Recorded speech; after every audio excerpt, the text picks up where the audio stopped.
Qualifying underway for the kid karts. Already some drama here on the run out of Little Monza. As we try to get a nameplate here for who's been trapped on the inside there, but Jacob Martis first to the line. He comes in as your championship leader, with Ari Vandermoren now getting to the point of 58.526.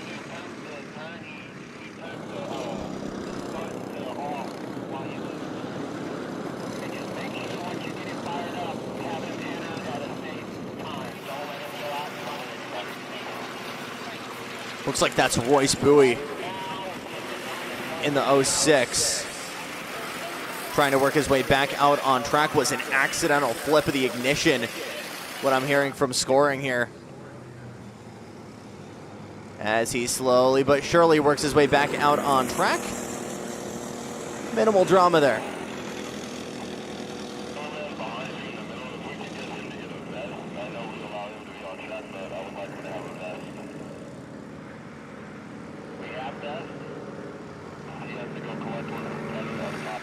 Provisional pole for Jacob Martis at 58.205. Again, worst finish of P2 in our opening handful of rounds. A no-show in round 2, but victorious rounds 4, 5, and 6, putting him at 358 points at all rounds over Themba Chiyenga Omani at 294. A no-show this weekend. You've got to look notably back here, all the way back to Axel Hernandez at 279 points for championship contenders in the field this weekend. 2.5 minutes to go. Jacob Martis over Ari Vandermoren at a 58.526. Luciano Iannizzi entering the fray as well, a minute 272 over Royce Bowie.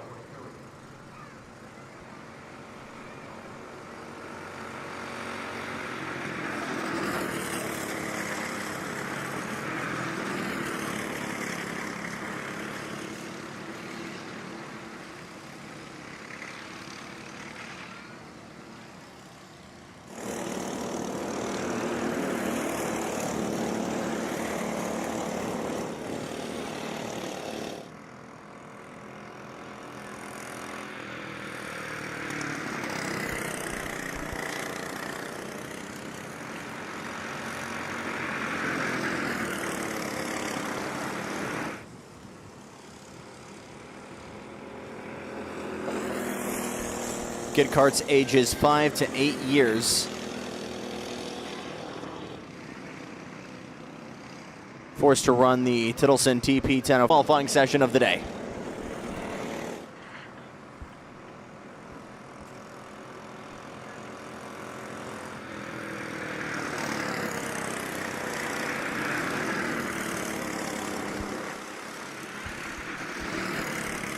Janowski or Axel Hernandez. What about Jacob Martis and Ari Vandermoren just coming to the line? No improvement as well. Andy Vandermoren didn't find that P1 pace initially, but able to usurp Jacob Martis for that pole position in kid kart. Step aside just for a moment. Cadet 250 qualifying coming up.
carro ahí que venga para atrás, nos vamos para allá. Oh yeah, so I don't take pictures of. Ya estamos allá donde están todos. Miriam, we're gonna stay here because I want a video. Tienes que dejarnos saber porque sabes que están doing 2 groups for qualifying, right? Yeah.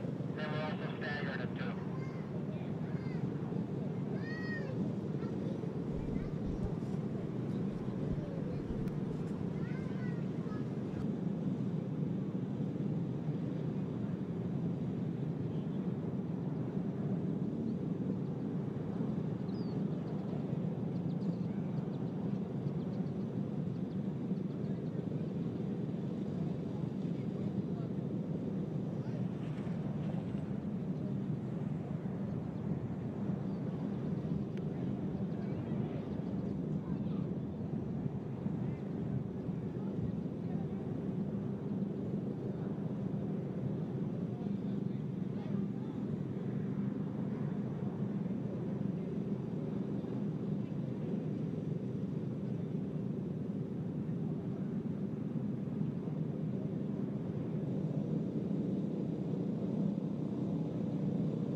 Green flag waving for our first of the money races at play today. It is the Cadet 206s, and we start with our first half of our 21 field deep. We've got one car wide at the sweeper. He's turned it around and got it going again.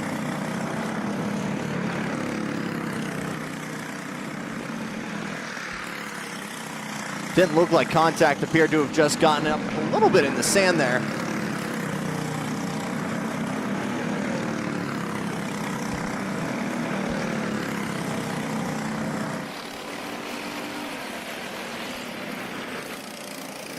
$250 up for grabs for our Cadet 206 winner here.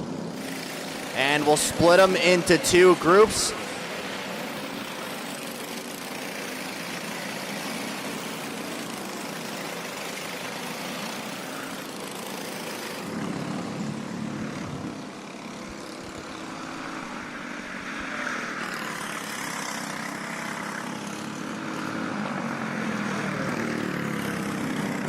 Benjamin Monroy winning all but one so far this year, with Leah Teruzian getting her lone win in round 3. Benjamin Monroy finishing second that time around. But the Teruzians have found pace early, not just in warm-up, but early on here in qualifying. Eva finding the pace early at 51.050 over Monroy with a 51.242. The other Teruzian, Leah, out in third at 51.605. Here comes Monroy to the point, 50.728. The response from Eva. Faster yet again, 50.332. Back and forth we go at the point.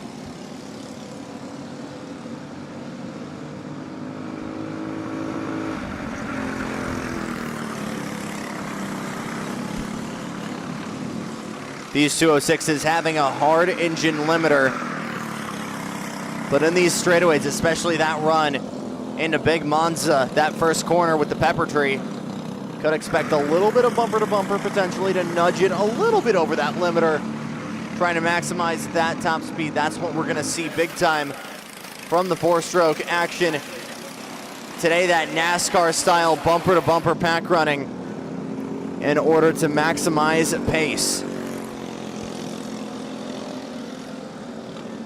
Altrusian front row provisionally with a 52.15. For Eva Leah, a 54.30. Monroy drops to third, a 50.369. Immediately improves, to a 4.66. Doesn't need to find much to bump Leah and get himself into the front row.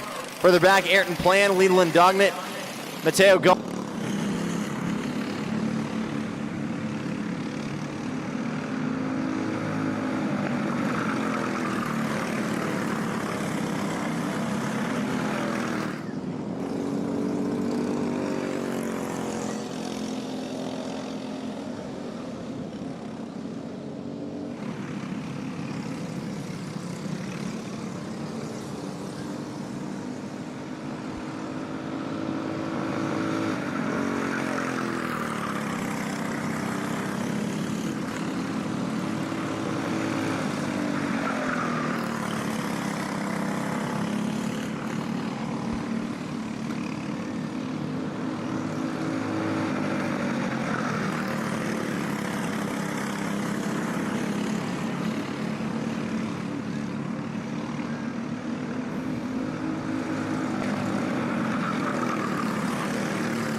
Eva, the first driver in the 49s with a 49.666.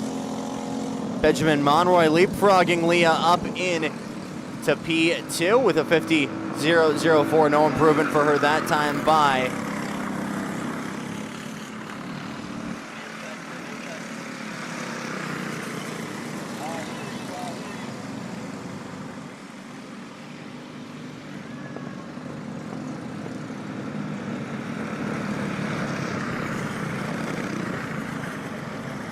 Checkered flag out, and looks like we've got an issue on the inside.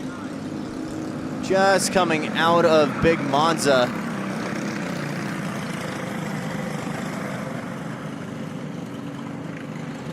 Might be the 63 of Eva Teruzian and others, as they're all checking up now.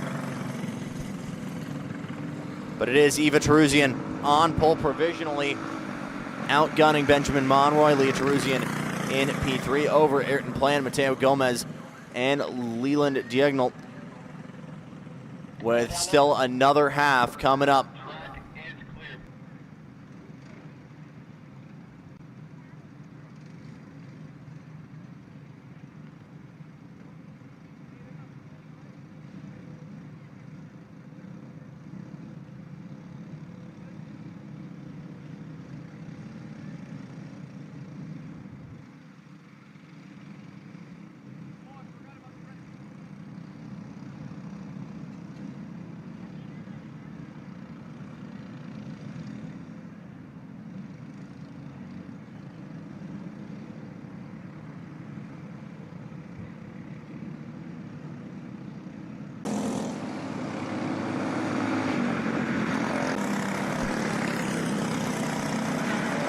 Looks like they'll try and get it refired here. Coming out of the bus stop, across the alternative start-finish line.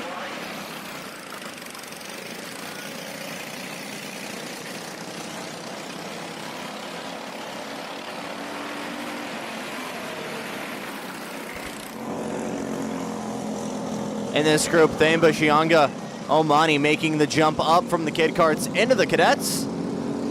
P7 pace so far. Leon Dragon in P8. Lucas Faridas Mello in 7th as this second group continues to try and build pace. A little bit more bunched up than our first group, and that is failure, unfortunately, to get that kart back out at the bus stop.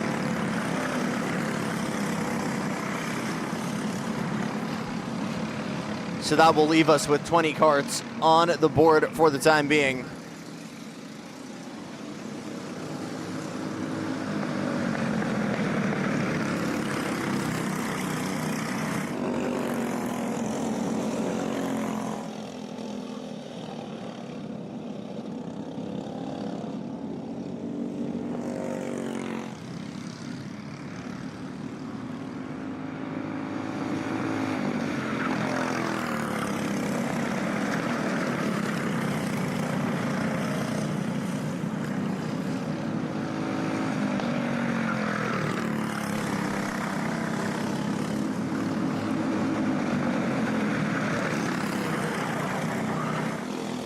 That's Emiliano Hernandez parked in the bus stop here. We'll have to start from the back of the pack here for the heat and try and set up a charge to the front. Come the main event, Leon Dragon up to P4 in pace, bumping Ayrton Plan. Mateo Gomez down to 5th and 6th. Emma Peters up into 7th as well. Valengin in 12th. Benjamin Guilin up into 14th. Noah Aves 17th. To try and fill in with your group. Ezra Medina, your 3rd in the championship for the time being. He works his way up into P6, a 54.29. A lot of guys still needing to find a second or so here to try and get to the front. Ezra Medina, as previously mentioned, 3rd in the standings right now. Benjamin Monroy, 424 points out in front. Leah Teruzian at 346, just ahead of Medina at 343. Eva Teruzian a little bit further back at 333. Back to Mateo Gomez in 311. Those still mathematically in this championship fight. 1 minute to go here in the second half of Cadet Qualifying.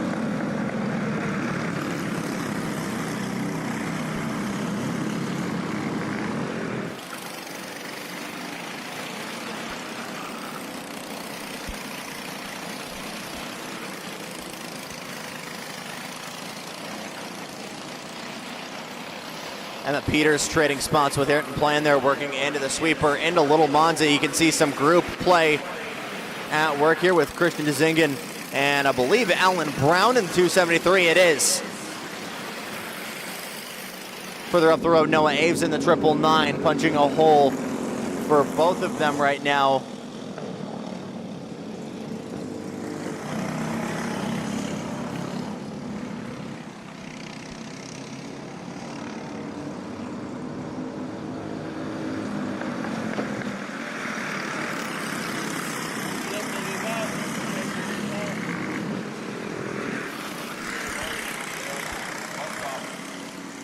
Checkered flag out in Group 2 qualifying for the cadets. Leon Dragon is your fastest on track right now with a 53.66. Can he work his way forward any further? He needs 3/10 at least to do so. Emma Peters coming to the line, as well as Ezra Medina and Jer Hengsler. No improvement for them. Valengin and Reese Kramer cannot find pace as well. Here's Leon to the line. Improves to a 52.41. Not enough to move forward, but finds a little bit of extra pace as well.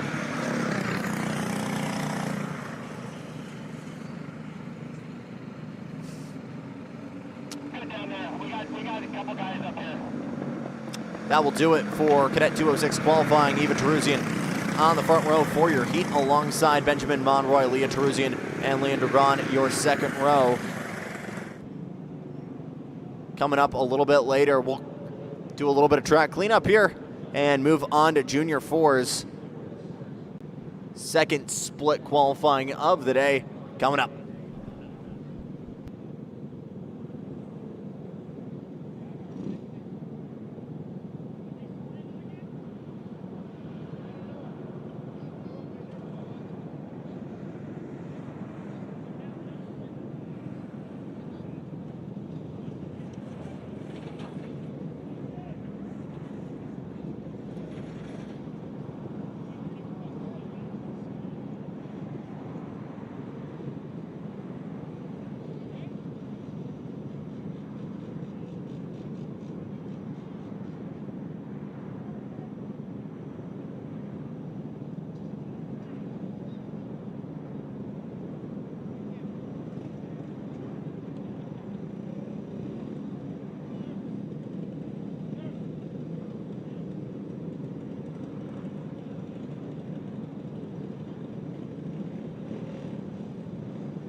we go for junior four-cycle. Drivers age 12 to 15. Minimum weight, 320 pounds. We're running the Tittleson TP225 RS with a senior slide. As well as a fixed gear ratio for this division. Elijah Arellano narrowly over Brandon Chu, your championship for the time being, 348. Only one win for Elijah Arellano. That was the final in round 3. Brandon Chu picking up 3 so far in the opening 2 rounds as well as round 4, but that tardiness gave the win in round 5 to Matty Dragon. That has made it rapidly close here. From third on back, 348 for Arellano, 330 for Chu, and 330 as well for Matty Dragon. So a two-way tie right now in that championship runner-up position. Was some drama earlier on for Xavier Gonzalez. Chain popped off coming out of that little Monza, the second hairpin. He's got that pop back on. Minimum damage, minimum drama for the Magic Kart and that orange helmet. He's back on track. Matthew Ryanell first of the line of 428.235.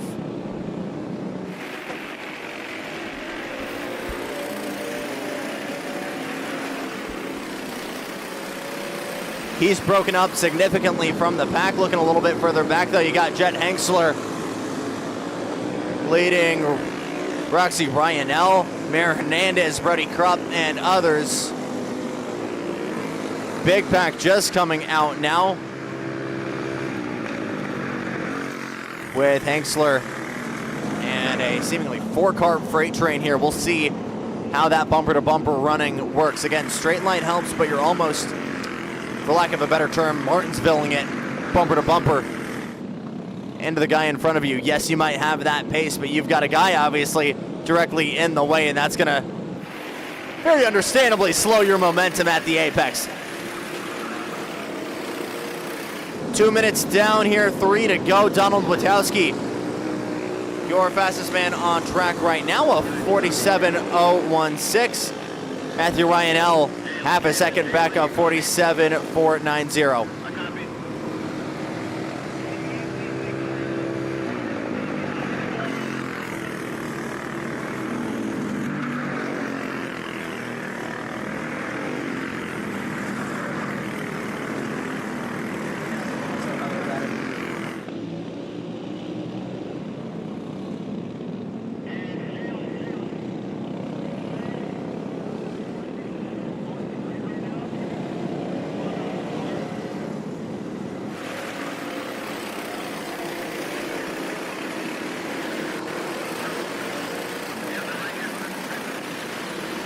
More pack running right now as Roxy Ryanell trying to get help from Merce Hernandez just in front in the 17. And we've got trouble in the sandbox. 2 karts getting into one another as both are pushed off as a result. That bright orange helmet is making me believe that's Xavier Gonzalez. I believe it is. Who else is involved in that mix as well? Oh my goodness. One of the first true tangles we've had here in round 7. As more drama on the inside. Carnage continuing in the sandbox. And that was a big checkup for Merce Hernandez, letting a handful of drivers through. Not wanting to cause the same problem that just happened moments prior. Brandon Chu getting a little bit closer now with a 47.079. That puts him a 10th and change off pace. Matthew Ryanell drops down to 3rd. Witowski, Chu, Ryanell, Bond, Gonzalez, your top 5.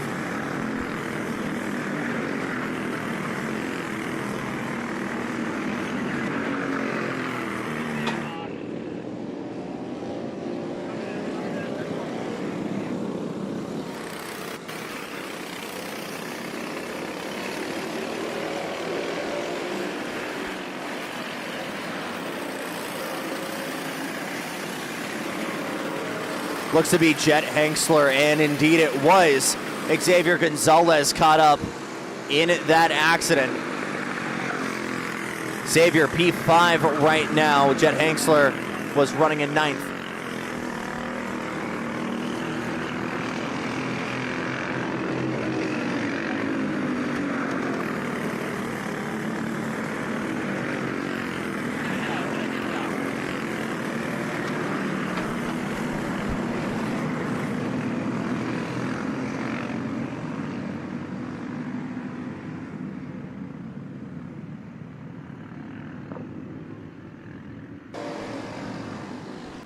Checkered flag is out. Brandon Chu going to need to find 100th. Ryan Allen going to need to find 2/10 as they come to the line. No improvement for Ryan Allen. He's 3rd at best. Brandon Chu to the line. No improvement as well. Sanford Bond, that will seal the deal. And Pope Witowski on the pole in that number 20 kart for the first heat in the quest to $750 coming up. Step aside for track pickup here, and we'll start to set the table for the big money races. $1,000 looking to be given away for Senior Pro, and we'll set the field for the first heat coming up.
You guys have been asking, what do we use to advance the drivers and how do we get better? We use the GoPro 13 Black. Now, Trudy would say, man, Dad, get the 360 or the small mini, the 4K. But for me, it's all about performance and enhancing performance.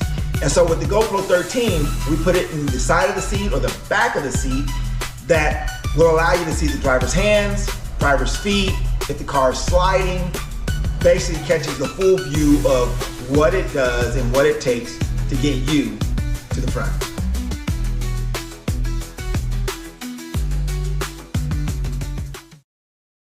So we also do corporate team building.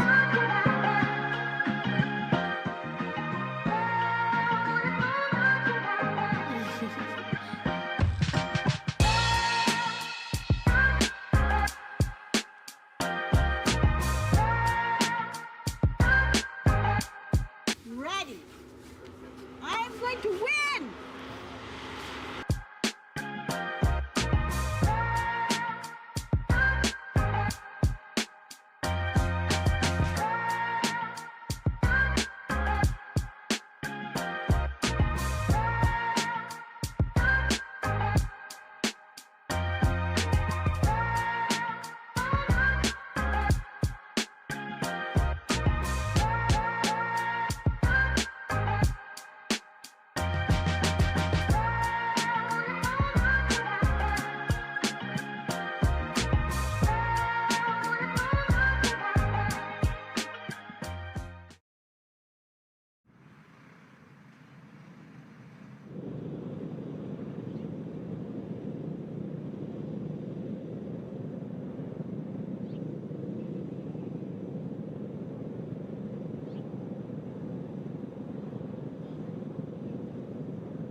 back at it here for round number 7 of the 4-stroke sprint championship for Adams Motorsports Park. Jackson Lambros with you, joining you in sound and vision. Just sound if you're trackside. You get the vision if you're joining us on our live stream here on YouTube. Thanks so much for spending your Saturday morning with us. We're going relatively deep into the afternoon, and we have got money on the line here for the Senior Pros and Masters 500 with $1,000 going to your senior winner. Joseph Garbo, Steven Tistris, Kamaria Calhoun, the first to the line.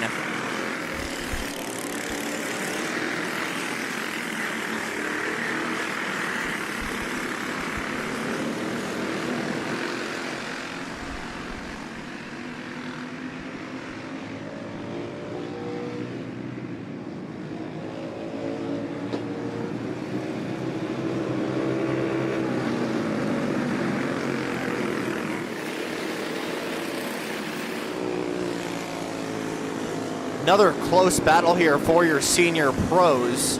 Nick Chernock winless, but out in front with that attendance bonus, 400 points to the lead.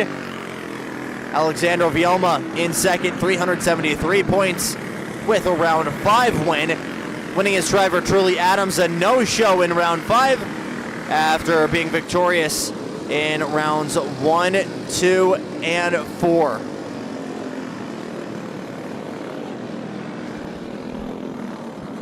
Nicholas Marquez first to the top here, a 48.451. It is tight in the front row. Hank Hauger in the 81 trying to close that gap. Here comes Vielma. Here comes Nicholas Marquez as we work our way into the 47s with a 709 for Marquez and a 972 for Vielma. Starting to tighten up here. Hank Hauger holding on in fourth over Galber. And of course, the minute I say that, Hauger getting up with a 47.865.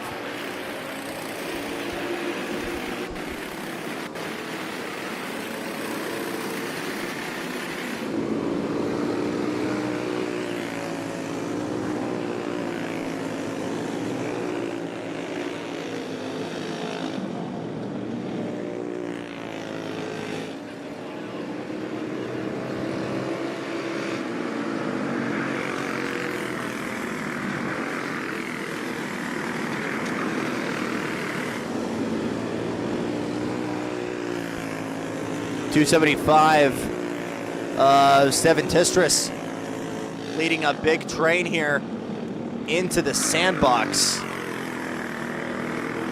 And again, the draft helps, but with the dirty air and potential choke-ups there, is that helping or hurting the remainder of this field?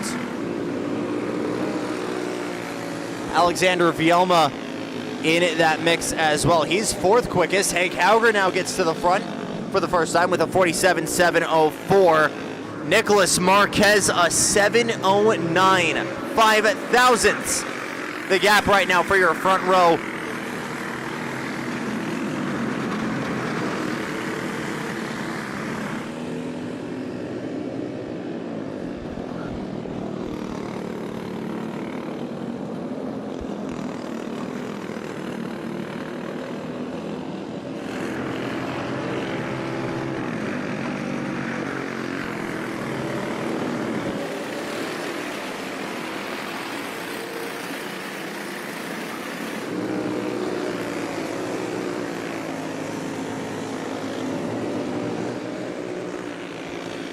No drafting help for Hank Hauger as he works his way out of the Mini Monza. He does not need it right now.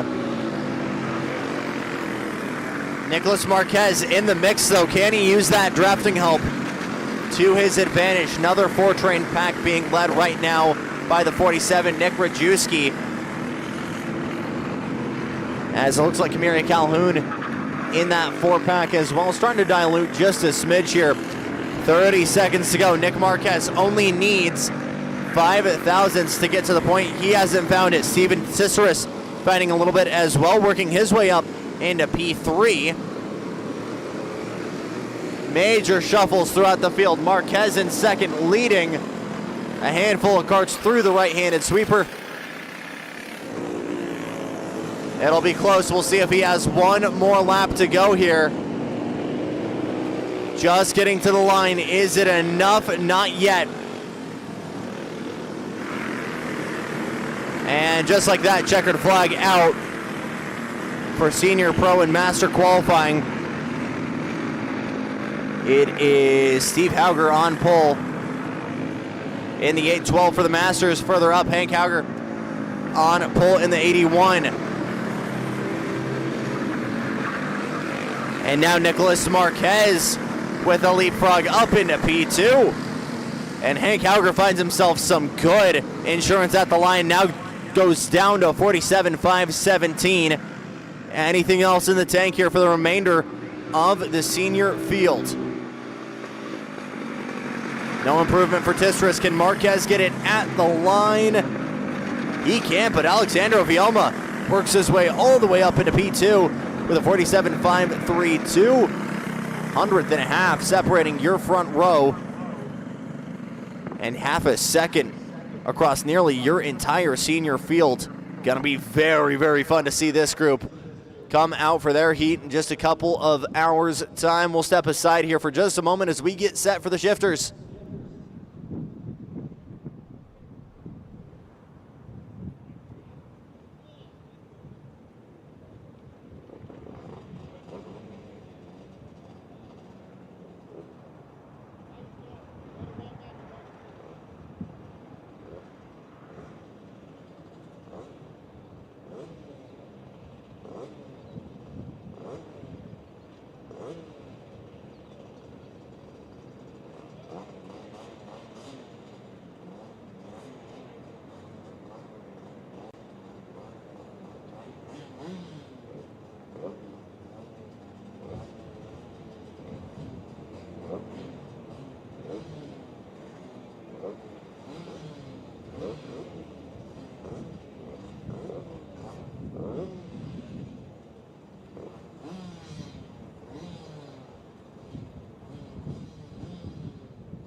guys have been asking, what do we use to advance the drivers and how do we get better? We use the GoPro 13 Black. Now, Trudy would say, man, Dad, get the 360 or the small mini, the 4K. But for me, it's all about performance and enhancing performance. And so with the GoPro 13, we put it in the side of the seat or the back of the seat that will allow you to see the driver's hands, driver's feet, if the car is sliding, basically catches the full view of what it does and what it takes to get you to the front.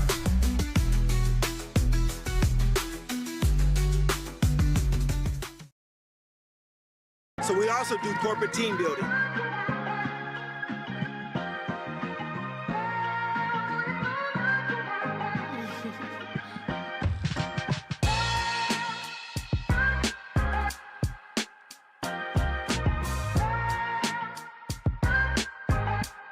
Ready.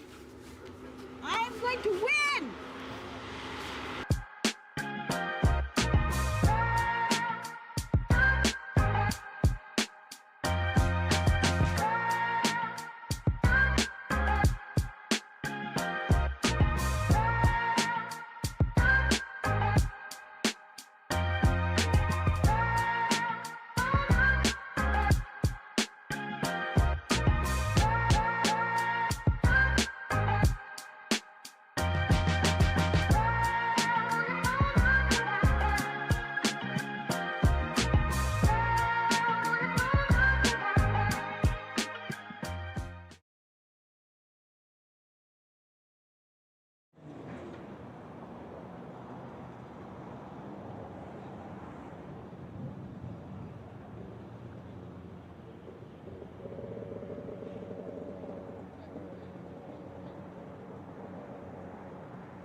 3 classes out on track for our final qualifying session of the day. The Mini FC 65 powered shifters, the Junior FC 85 powered shifters, and the Senior 125 moto shifters.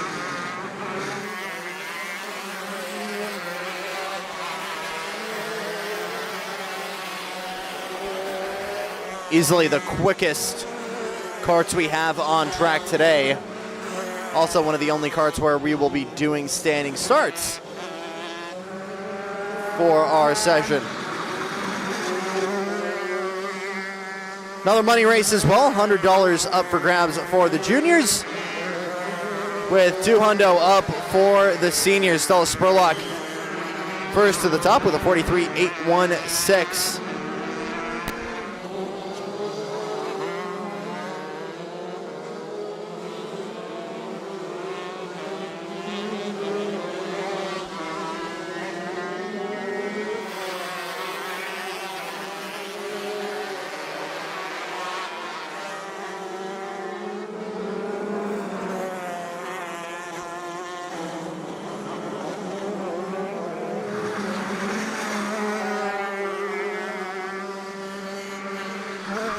Nate Legend, your championship leader in the Junior FCs. Nate truly leading the seniors, although a no-show this weekend. Cortez still on pole in the seniors. As here comes Julian Villery now to pounce on that with a 41.972. Cole Gaddis works up into second, just under a 10th back with a 42.068. Caleb Brown on junior pole for the time being, 43.836, just over Matthew Ryanell.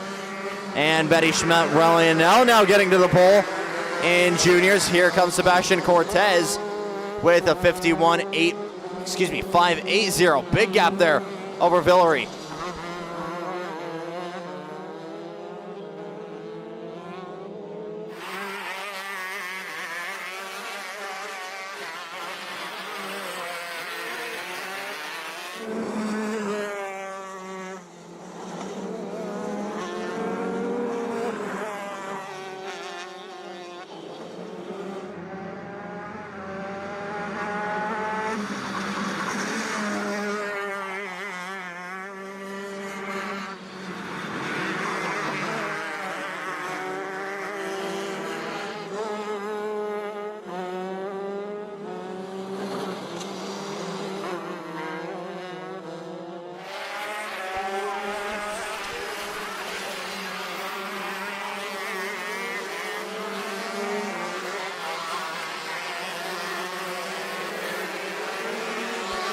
Cole Gaddis now jumps to the front, 41.001. Nearly half a second up from Sebastian Cortez. The faster these karts get, the wider the margin when you find times. And we've got one kart abandoned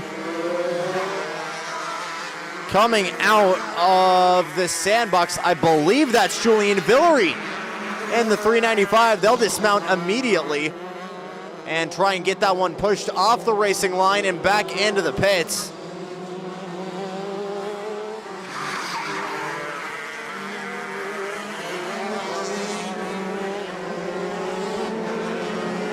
As I'm trying to get a number, Villery is indeed out on track. It was one of the CRGs. But which one? Caleb Brown in the 542. And the fastest man in junior for the time being has stopped on track, half a second up from Matthew Ryanell.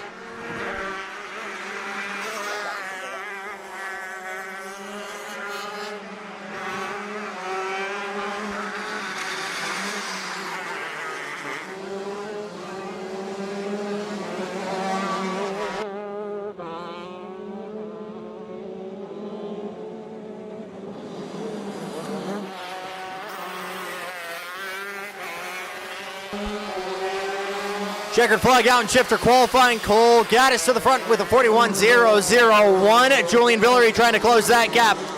Cortez and Spurlock won't close it. They'll be locked in that second row. Here comes Gaddis and Villery in a pack. Gaddis will be first to the line. Villery trying to get a little bit of that draft. Will we see a change at the line?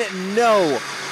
And that will be it for qualifying. We'll do one extra lap here for the kid karts and step away for a 15-minute break. We'll be doing them for position when we come back for round 7 here from Adams Motorsports Park. Stay with us.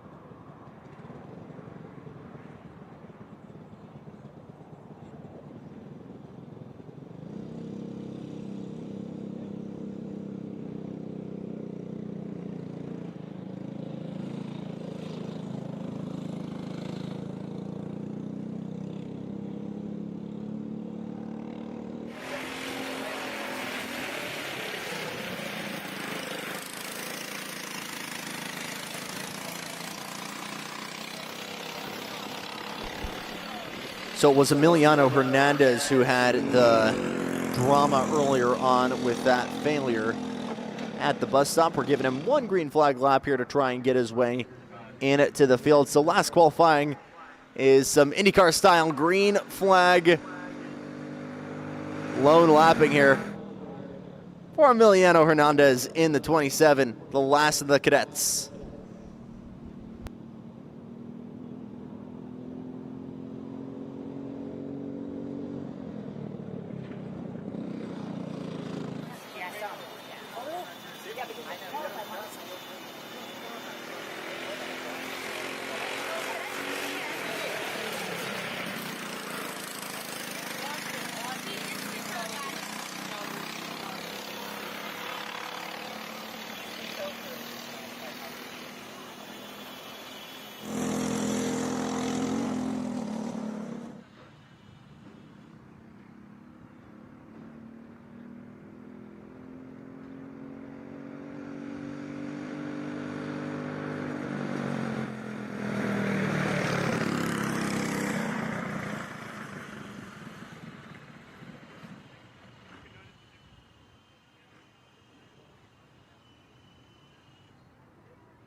You guys have been asking, what do we use to advance the drivers and how do we get better?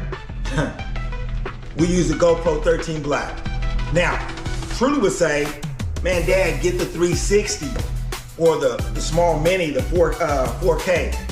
But for me, it's all about performance and enhancing performance. And so with the GoPro 13, we put it in the side of the seat or the back of the seat that will allow you to see the driver's hands, driver's feet, if the car is sliding, basically catches the full view of what it does and what it takes to get you to the front.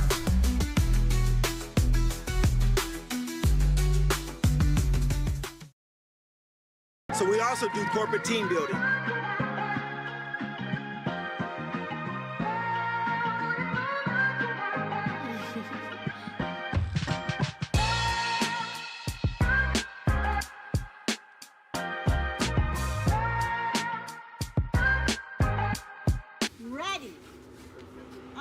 to win.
And away we go for Kid Kart Heat 1. Ari Vandermoorn on pole alongside Jacob Martis. Looking further back, Luciano Lazioni in third alongside Royce Boyd to round out your second row. Levi McMath alongside Kobe Krajinowski for row 3.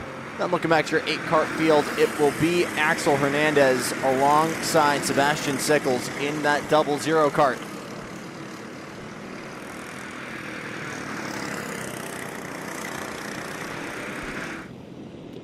First preliminary heat of the day. We'll do 8 laps here before setting them up for the 15-lap main event later on today. Should be starting with this very group at about 1 p.m. should we stay on schedule. Still to come, 206 Cadet, Junior 4-cycle, Senior and Pro Master, followed by the Shifter Multi-Class with the Juniors and the Seniors. We'll be running in them with that order. This is the only group of the day where we are not giving out cash.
Close battle for the lead right now as Martis leads. Vandermoren took that lead away from him at the start. That's a 2-kart lead. A little bit further back, Luciano Lazioni trying to fend off that bottom spot on the crates from Royce Bowie, as he has a little bit of a peek to the inside coming out of Sandbox. Another peek as well for Ari as they peek to the inside, and is still out in front. Big gap after that, but a 3-kart freight train further back. Sebastian Stickles, Axel Hernandez, Kobe Krinjowski, and Levi McMath all in lockstep with one another in the battle for the best of the rest.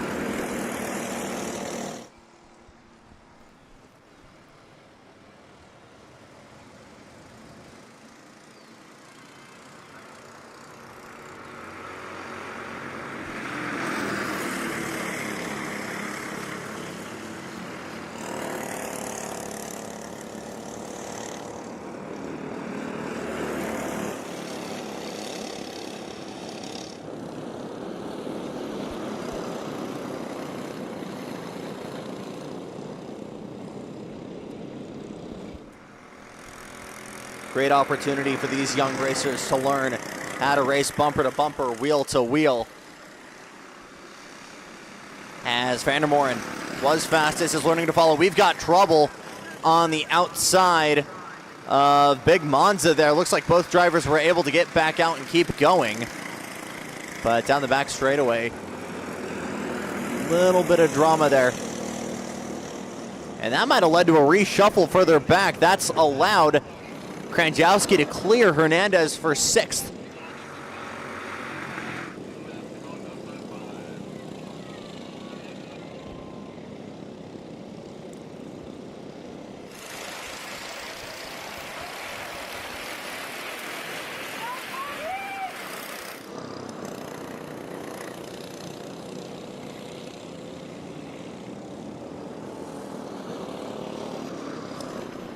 Gap starting to spread just a bit here between Lanzioni and Bowie, but Vandermoren staying on the tracks of Martis, with Twin Sticks coming out this time by.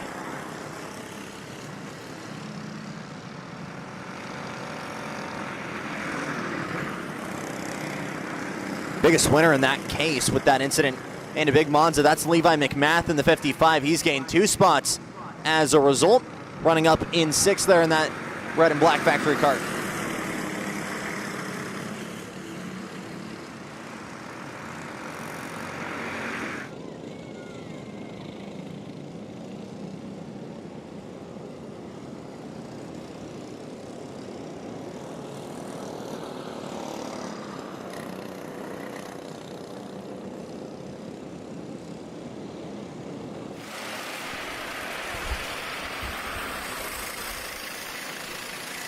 That is some big time courage for these 7-year-olds, almost keeping it planted there through the Big Monza, knowing that the gravity is going to keep them planted through these hairpins.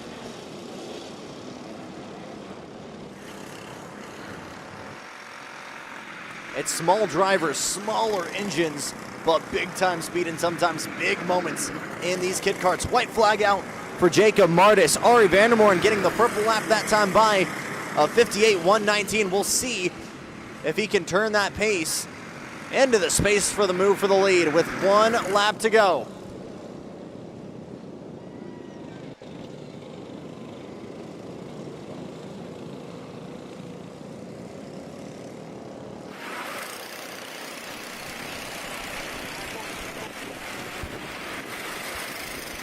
Lap traffic starting to become a factor here with Axel Hernandez, as they'll have to weave around this. Could set up an opportunity for Ari. Front row is pretty much determined for the final, but who's going to be on the inside when we go to the final? Hernandez still leading this 3-pack in the run to the line, and it will be Jacob Martis on pole for the final. Ari Vandermoren home in 2nd. Here comes Yanzio for 3rd. Royce Bowie bringing it home in 4th.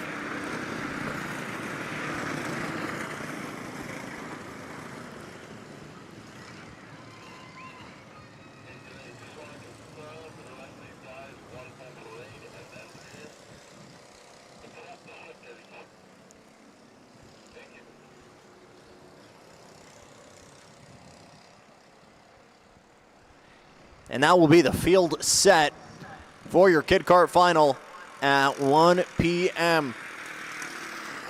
But do not go anywhere. Biggest grid of the day coming up here when the 206's cadets come out on track for their pre-final.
'21 206 powered Cadet chassis take to the field for 8 laps of action here. Here's how they'll line up. Eva Tarusian on the pole alongside your championship leader, Benjamin Monroy. After that, it's the other Tarusian and Leah alongside Leon Dragon. Emma Peters alongside Ayrton Plan for row 3. P7, Ezra Medina alongside Mateo Gomez. Leland Diagonal in 9th with Theba Shianga Omani in 10th. Ellen Jim in 11th. Lucas Freitas Mello in 12th. Anakin Hernandez in 13th. Benjamin Whelan in 14th. Christian Ditzingen in 15th. Drew Hengsler in 16th. Emiliano Hernandez in 17th after that drama earlier on in qualifying. Alan Brown is 18th. Landon Davenport in 19th. Noah Aves and Reese Kramer rounding out your bottom two. 8 times around. And we are getting set for 8 laps to set the field for the final. First true rolling start. We've got some drama a little bit further back. 3 karts involved, and we're going to wave off the start here to give them one more opportunity to bunch up. Let's try that one more time.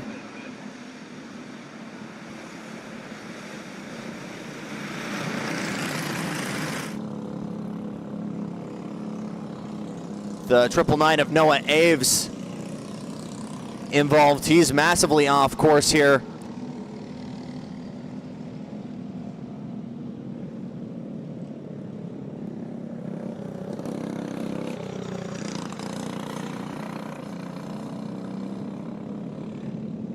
As that looked like it was just contact induced by the field bunching up. We'll give it another shot here.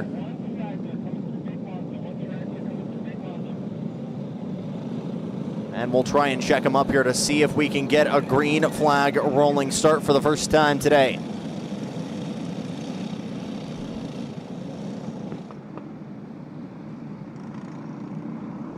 Teruzian on the inside, Monroy on the outside, 206. Heat is go. Oh, one kart around on the outside, backs it all the way into the barriers on the outside. Another one involved. As we'll try and work our way through Mike Tyson in one piece. More carnage, one car backed up into the wall. And it is chaos to get things started in the opening heat. Another car backed around through the sandbox, 2 around.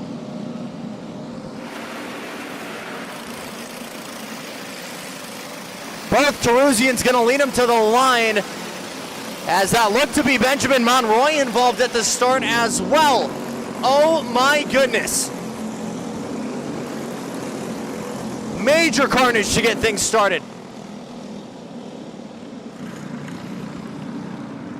Benjamin Quillen in that M&M's car was involved as well. He was in that first corner incident. He's gotten that refired and re-going. So the 2 Teruzians take the lead now, with Medina promoted up into 3rd. Dignot Jin, Monroy dropping down from 2nd all the way down to 6th in the carnage. Side by side further back as we work our way into the Mini Monza. That is Val and Jim taking a spot with a look to the inside through Monza. 3 kart pileup right now. Medina, Dignot, and Jin in that battle for P3. We're bunching up big time here.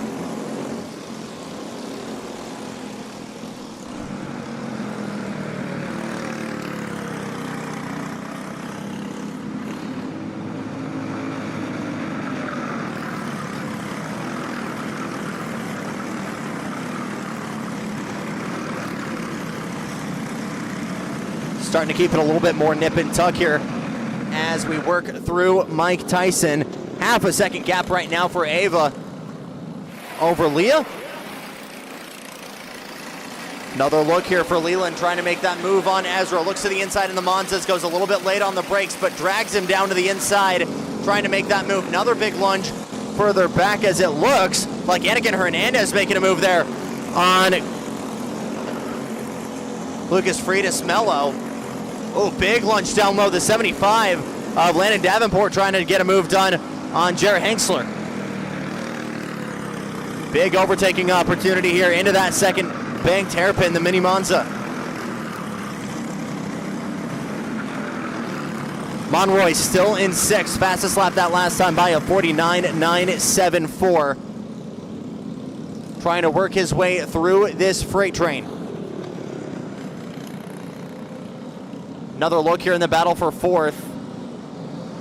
As Diago shuts the door, big push further back from Monroy as he's trying to clear both of them. And the chrome horn out, some big frustration there from Leland, giving him the boy hand.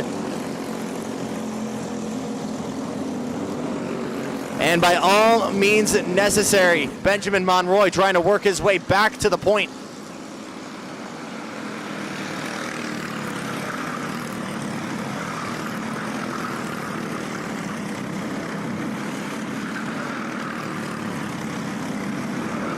Karts involved in that opening incident: Ayrton Plan, Themba Chienga Omani, Alan Brown, and Benjamin Guilin.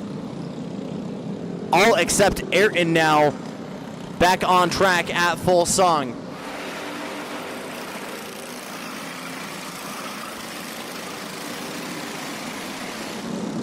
Lap traffic now for Eva Teruzian. That could check him up as there's another look into the sweeper as Ben continues to try and move forward. Nearly bumper-to-bumper contact between the two as they all have to check up, working out of the sweeper. Monroy from 6th up into 4th in the past couple of laps. And Themba Chienga Omani going to be a little bit of a cork in this bottle for the remainder of this race. We've got 3 laps to go in the heat.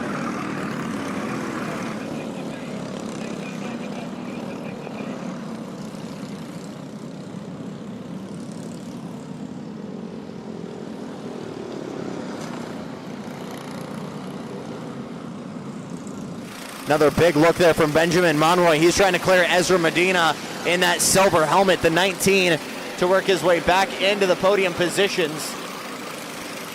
And if he's able to clear him with 2 laps to go, getting to work on the Teruzians is certainly a possibility. A little bit slow out of the sweepers.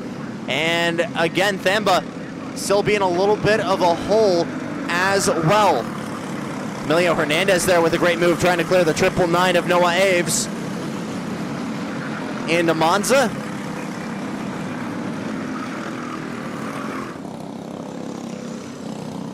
White flag next time by. You can throw a blanket over these karts second back. As here's another look from Monroy down the inside. A big lunge from Leland Diogna trying to take that position back.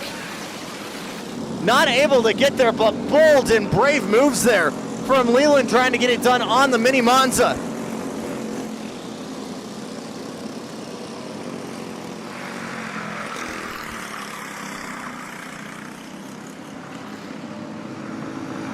White flag for Eva Teruzian, and Monroy has cleared Ezra Medina for P3. Can he get to Leah?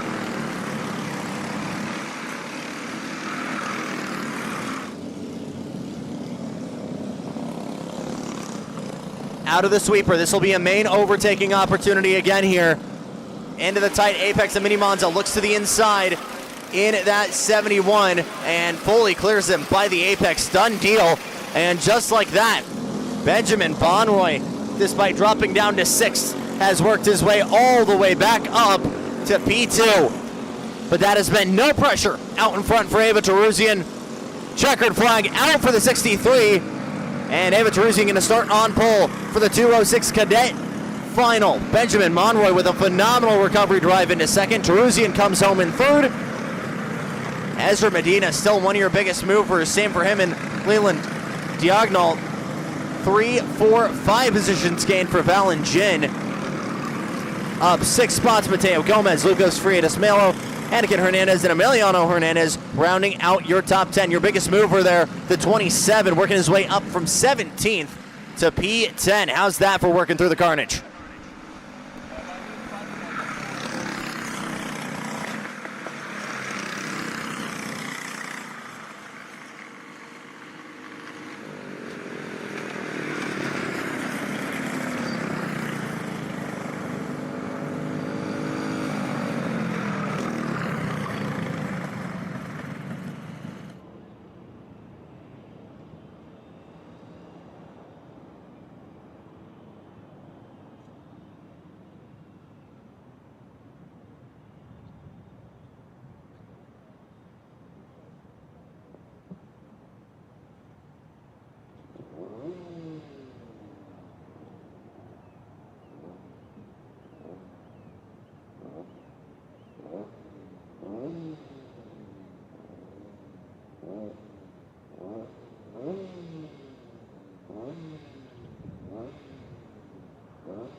It was close out in front for our Junior 4 qualifying, with just a 10th being the difference out on track. But Donald Budkowski, by a hair, beats out Brandon Chu for our pole position. Here's how the rest will line up. Matthew Ryanell in third in that 77 alongside Daniel Bion. Matty Dragon in that 24 car alongside Elijah Arellano. Xavier Gonzalez was running to the grid there in that number 4 car. He's set up alongside Jet Hengsler in P8. Bodie Cup in P9 alongside Mercy Hernandez. Roxy Ryanell, Owen McManus, and Joseph Guthrie rounding out your field of 13. 8 laps of action here to determine your grid for the final. And it is about to get gloves off. Are we going to see the same level of carnage we saw in the 206 Cadets? Hopefully not, and we can stay clean and green just a smidge longer. But just going off of the energy of these drivers in warm-up, in qualifying, they're hungry. Let's uncage them. Let's go green.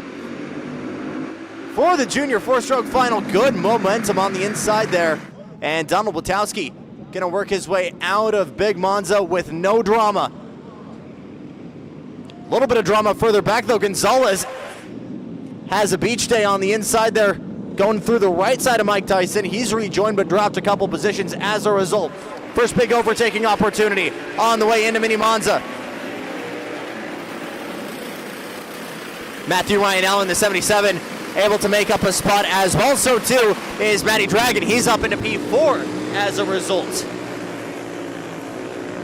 So couple able to pounce here on the start, but we stay clean and green to the stripe for the first time. Big pressure from Brandon Chu trying to get that P2 spot back from Ranowski. Joseph Guthrie, your biggest mover, getting 2 positions from last at the whole shot. He's 11th.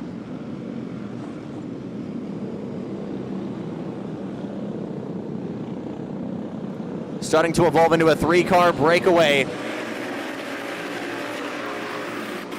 As a look down low on exit, Ryanell trying to plant and launch out of the small Monza is unable to make it work. Further back, Bodie Cup leading a major freight train of Jet Hengler, Roxy Ryanell, Guthrie, McManus, and Hernandez. The whole tail of this field is bumper to bumper to bumper.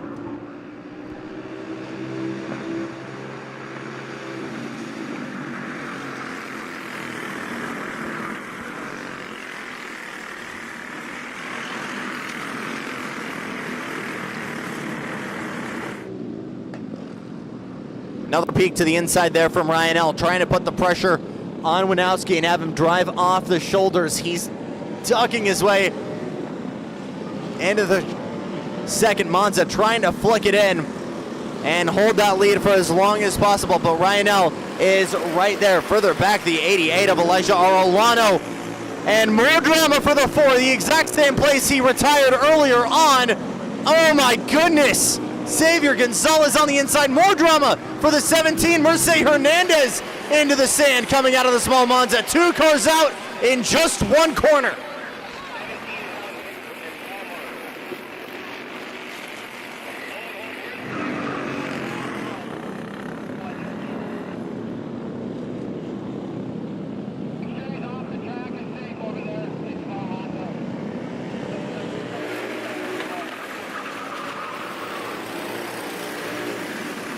Battle rages on for the podium. Witowski, Ryanell, and Chu with the purple lap. He has the space. Can he find the pace? And it is heartbreak for Mercy Hernandez and Xavier Gonzalez, who will have to start this 15-lap main event from the back of the pack. Big shove there from Brandon Chu, trying to use the chrome horn to move Ryanell out of the way, unable to do so. That's allowed Winkowski to have a little bit of breathing room with 3 car lengths heading through the sandbox.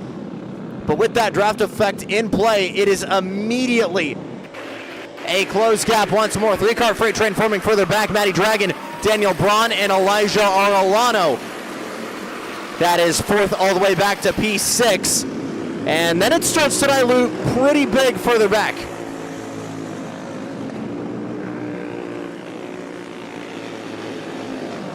The 551 of Bodie Cup just has Joseph Guthrie now after Gonzalez and Hernandez are out with mechanicals.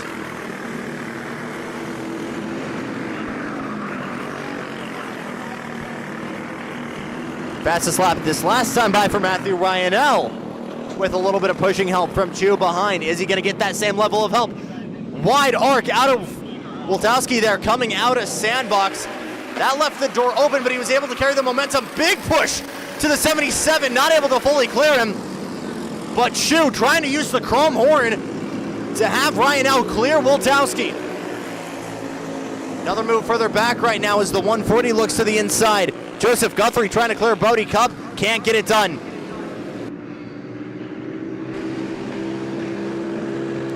Another look, here comes Brandon Chu to the inside through the big Monza, he's got it.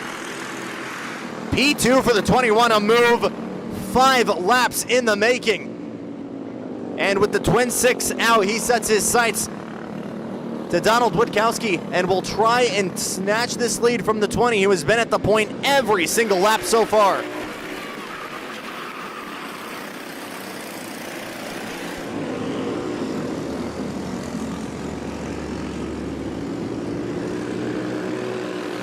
'88 of Arellano going wide.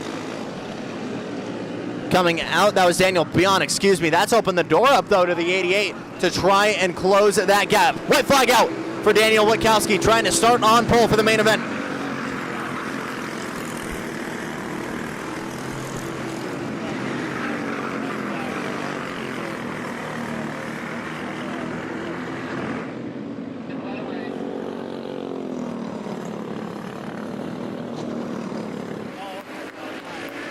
Comfortable gap for Witkowski heading into small Monza as Ryanell stays within striking distance for that outside front row spot. No moves from the secondary pack either.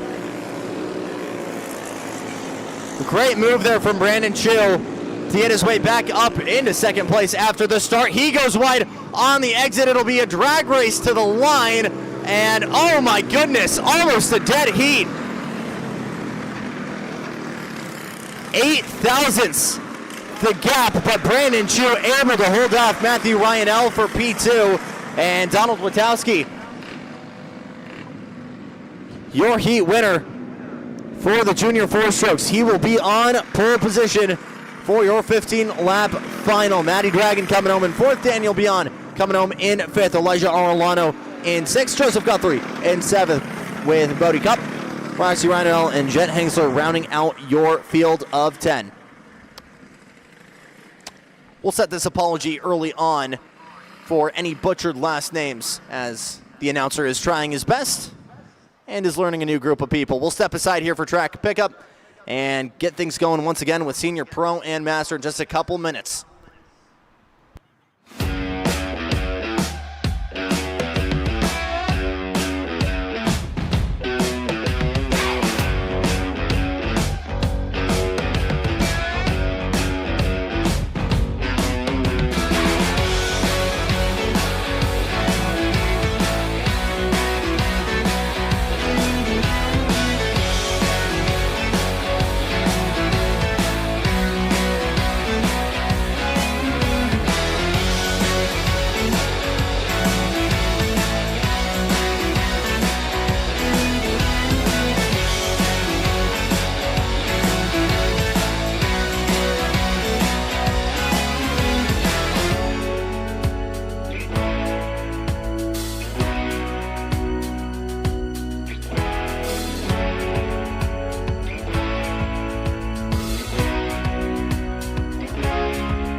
You guys have been asking, what do we use to advance the drivers and how do we get better?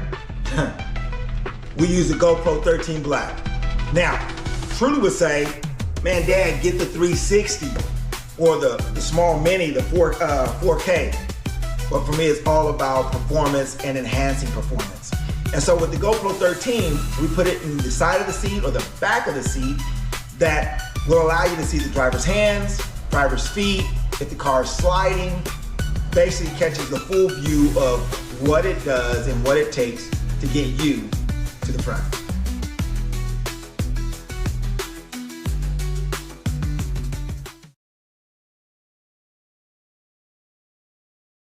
So we also do corporate team building.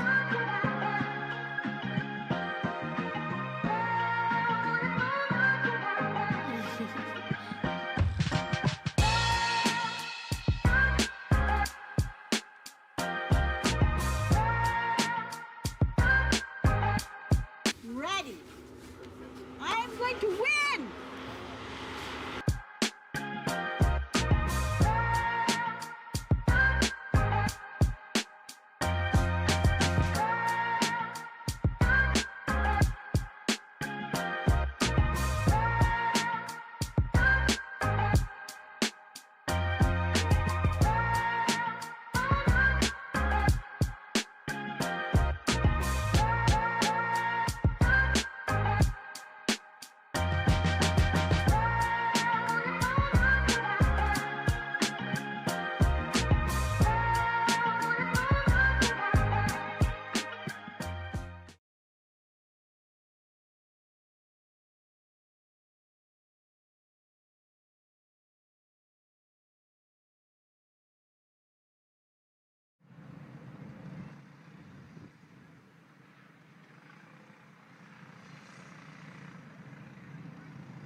And the quest for $1,000 starts right now. Hank Hauger with the best foot forward, a narrow 200 of a gap between himself and Alexandro Vielmo. That's your front row. Nicholas Marquez on the inside in P3. Steven Sistris in 4th. Nick Chernock in 5th. Steve Hauger in 6th.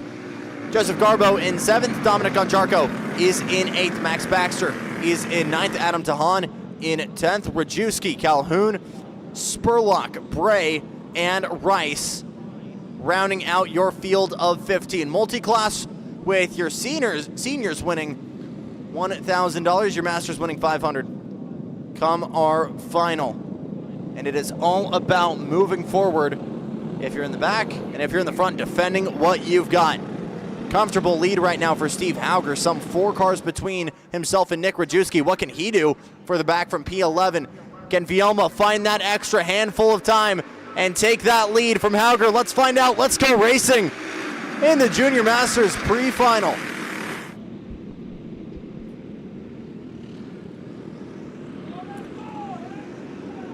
One kart very slow out of Tyson, as that looks to be Mercedes Hernandez. I believe we stay nip and tuck at the front end. Couple of peaks, but it is Hank Hauger who will lead them all out. A small Monza, the 222 of Nicholas Marquez gaining a position as well. Nick Chernock gaining some good spots in the front as well, at least 2 in the process. We've got one very slow car though, trying to rejoin the field.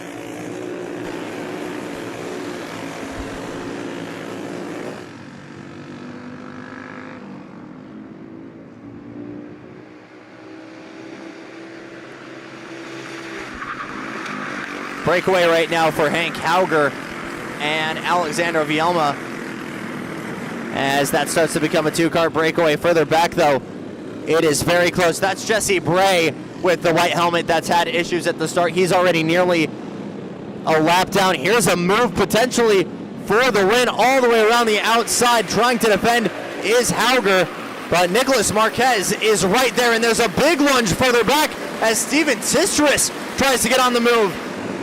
And that Pro ART, a point to the head there saying, let's work together with Steve Hauger.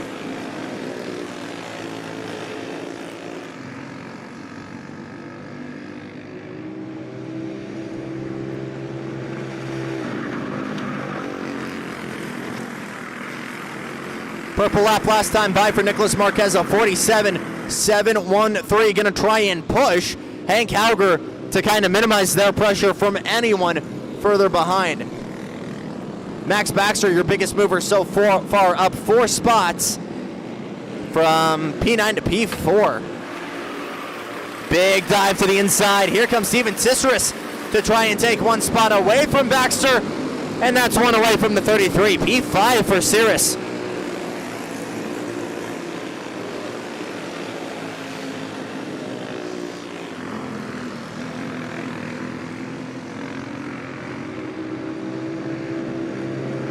A little bit of breathing room now for Hauger over Marquez. Starting to get a little bit tight right now between Chernock, Cirrus, and Baxter though.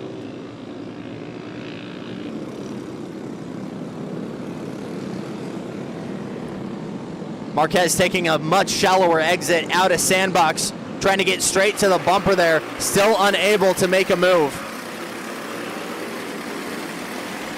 71 of Alejandro Vielma, a little bit on an island right now. Nick Chernock gonna try and close that gap and give him some pushing help to see if they can work their way to the front. Purple lap last time by for Hank Hauger, a 47.685. Big pressure for Ceciris on Baxter as they're continuing to go back and forth.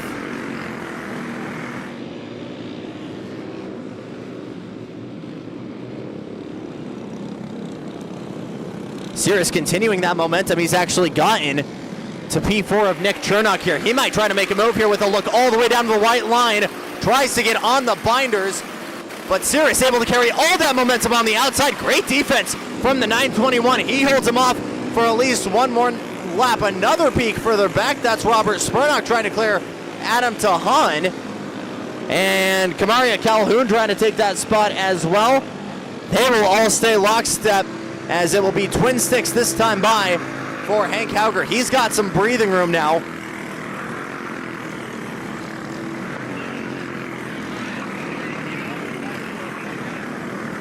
And we've got trouble on the inside there. Coming out of the final corner. Who is that? That looks to be Joseph Garbo in the 7, who's had to abandon it on the inside of the final corner.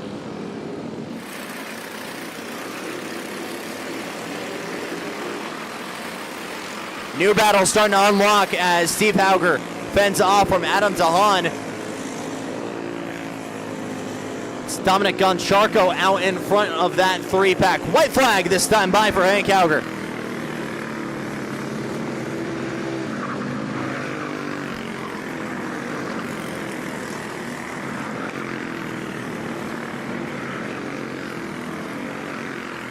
Oh, another car slow out of Mike Tyson. Oh my goodness. That might be Steven Sisteris. Oh my goodness. One car very, very slow on the inside, and that's at least 2 cars put away. Kamaria Calhoun as well finding carnage.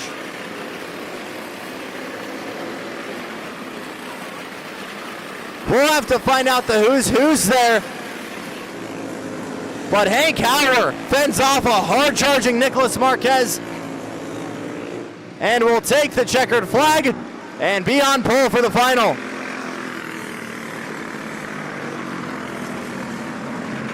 Nicholas Marquez drops back. He had the major issues there in the 222 and dropped back from P2. Alejandro Vielma bringing it home in second. Nick Chernock in third. Max Baxter with 5 positions gained comes home in fourth. Goncharko, Steve Hauger, Adam Tahan, Robert Spurlock, Jacob Rice, and Nick Wojcicki rounding out your top 5. On to the shifters when we come back here from Adams.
guys have been asking, what do we use to advance the drivers and how do we get better?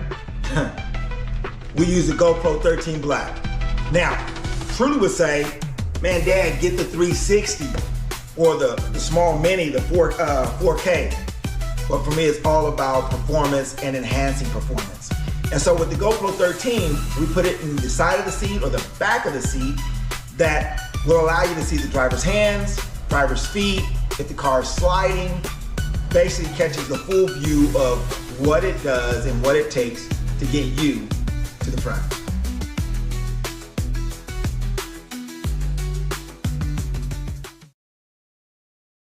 So we also do corporate team building.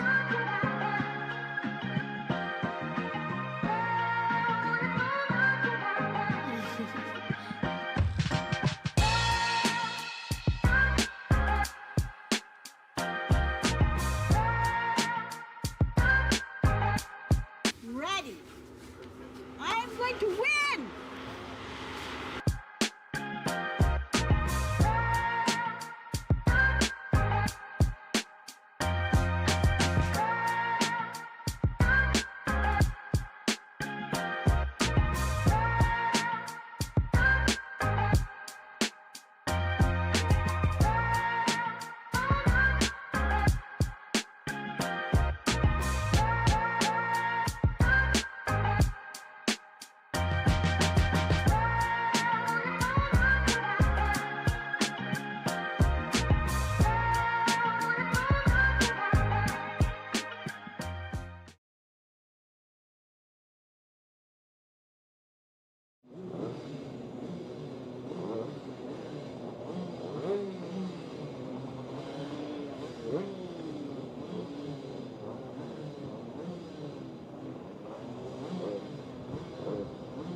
Time to start rowing gears here as the shifters come to the track for their 5-lap heat. Here's how they will roll off for round 7. Cole Gaddis on pole with a 41.001. Julian Villery in second. Sebastian Cortez is third.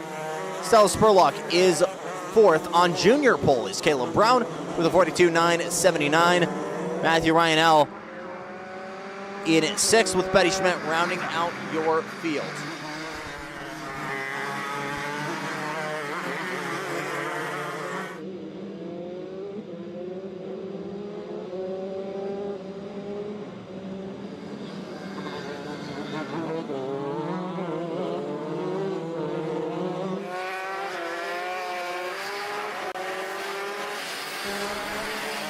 We'll do one more warm-up lap here to ensure that the fastest karts on the grid are able to get heat into those Hoosier tires. And we'll do our lone standing start of the day, standing starts of the day, I should say. As we rack them up 2 by 2.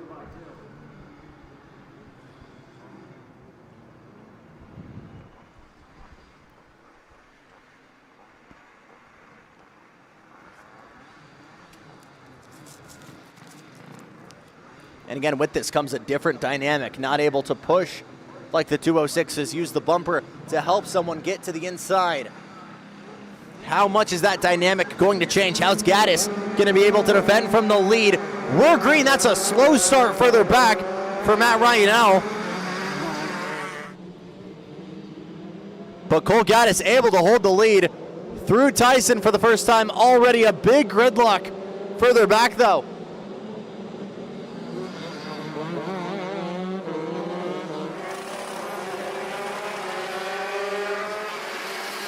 Big dive for the inside here as Villery trying to take that position away. Villery leads.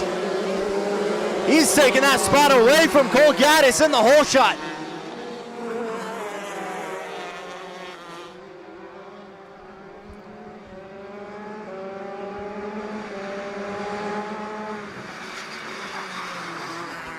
already a 3.5 second breakaway here from Julian Villery and Cole Gaddis from Matthew Ryanell. He's your biggest mover in the whole shot. He leads the rest of that pack with 3 positions gained.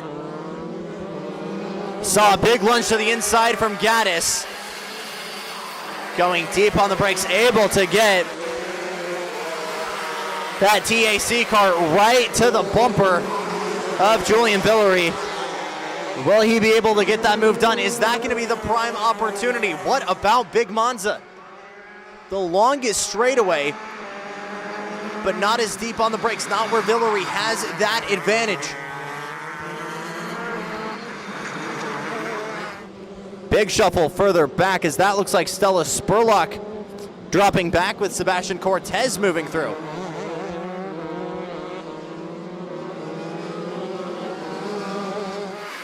Another big dive.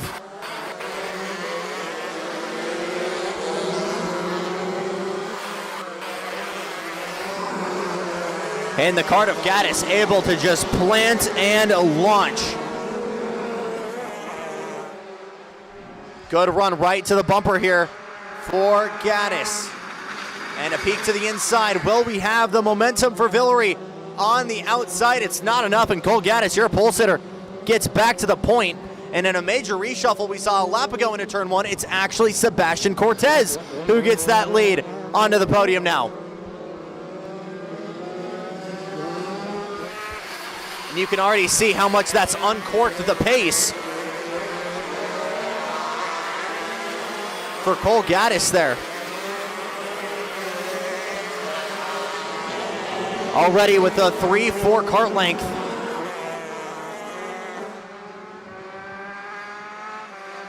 Down to Cole, they've gone back and forth, but now it's a half-second gap. What seemed like the biggest it's been between the two as we just reach halfway home here. 6.2 seconds the gap between Villery in second and Cortez in third.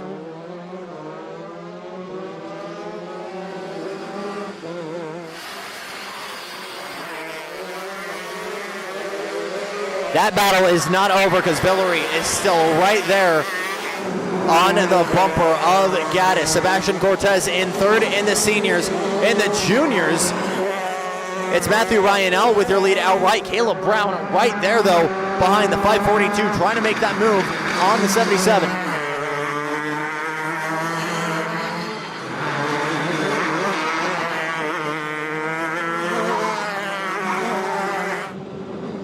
Prime overtaking opportunity into Monza. What's the run going to be like?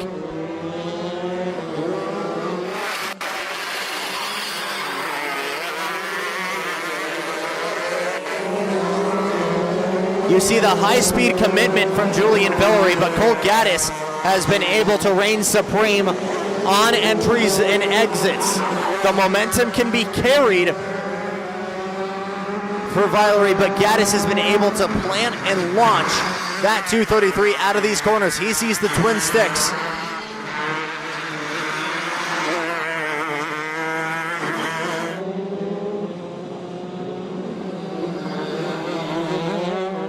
Front row essentially determined, but who's going to have that inside line?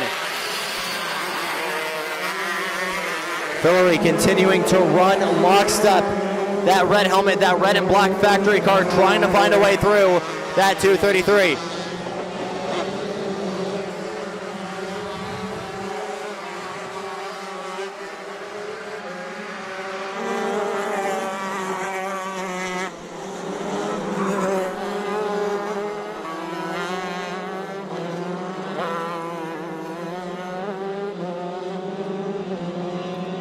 White flag for Cole Gaddis. Last prime overtaking opportunity. Big lunge from the 285, but has nowhere to go and has to stay in line. One of the closest finishes for the lead. This will go down to the final corner as they stay bumper to bumper through the sweepers. To the checkered flag we go. And Cole Gaddis able to take that spot back from Julian Villery to start on pole for the shifter final. Sebastian Cortez coming home in third. for the seniors. Over to the juniors. Matt Ryanell gets that junior pole. Caleb Brown, Stella Spurlock, and Betty Schmidt rounding out your 7-kart heat. Some phenomenal appetizers here in our heats to set the scene for our money races. In just a couple of moments' time, we'll take a break here and be back in just a little bit with the kid karts coming up.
You guys have been asking, what do we use to advance the drivers and how do we get better?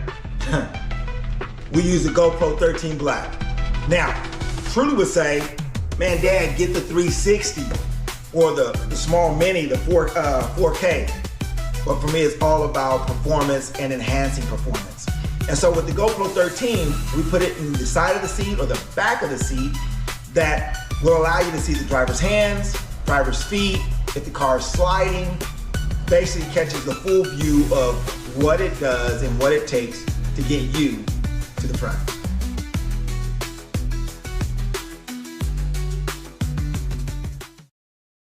So we also do corporate team building.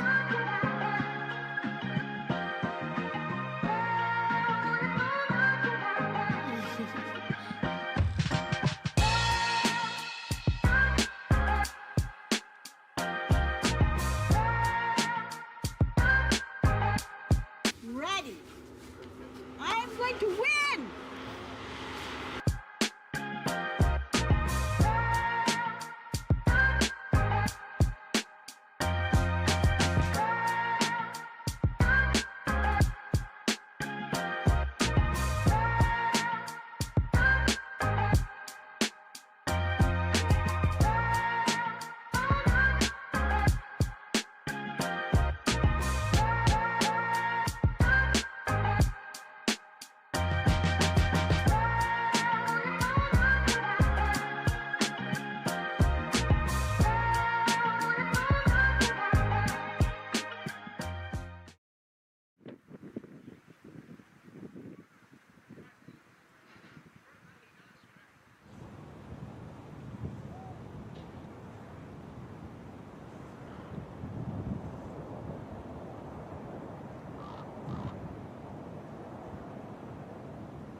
So we also do corporate team building.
You guys have been asking, what do we use to advance the drivers and how do we get better? We use the GoPro 13 Black.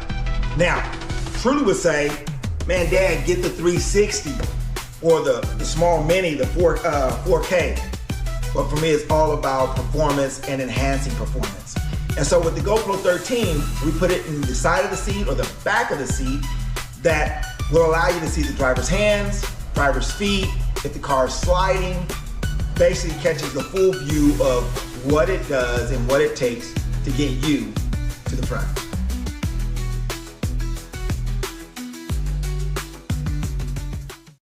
So we also do corporate team building.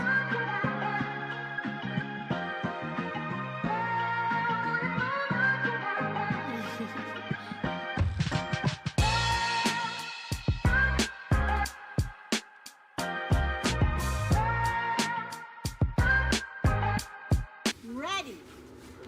I'm going to win.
Racers and race fans, to honor America, please stand and remove your hats for the playing of our nation's anthem.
Nó không chịu ngồi im gì hết, nó cứ đi một vòng.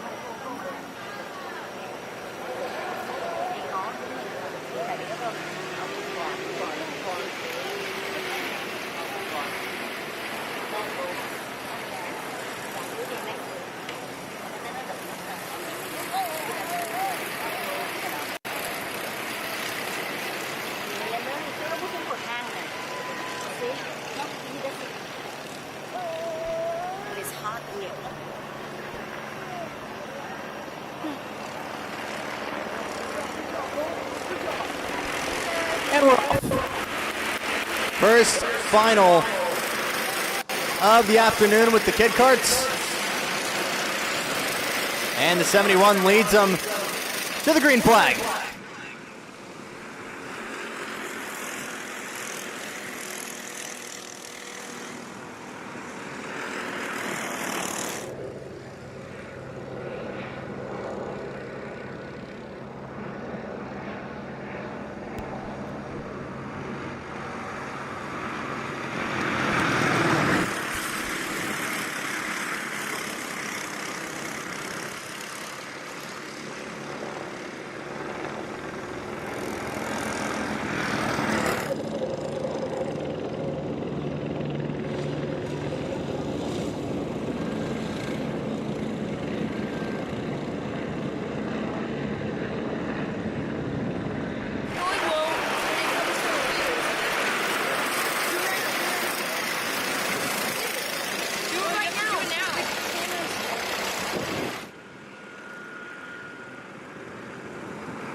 10 laps to go. Andy Vandermoren with a 2/10 lead over Jacob Martis. Royce Bowie in third. It remains within striking distance with Luciano Iannozzi just behind.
Fastest lap so far, Jacob Martis of 57.988, 58.044, the best for Vandermoren.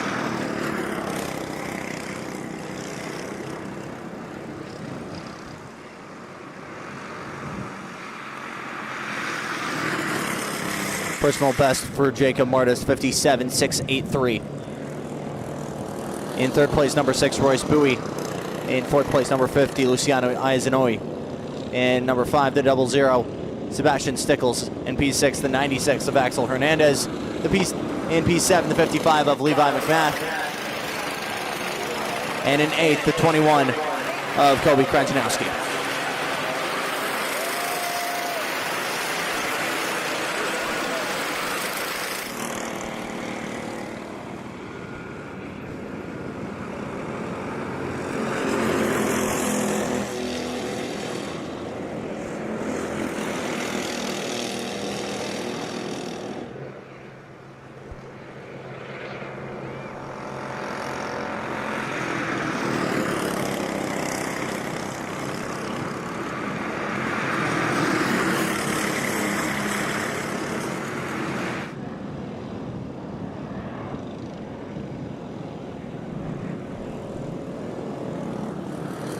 Battle continues as further back, Levi McMath puts the pressure on Axel Hernandez for P6.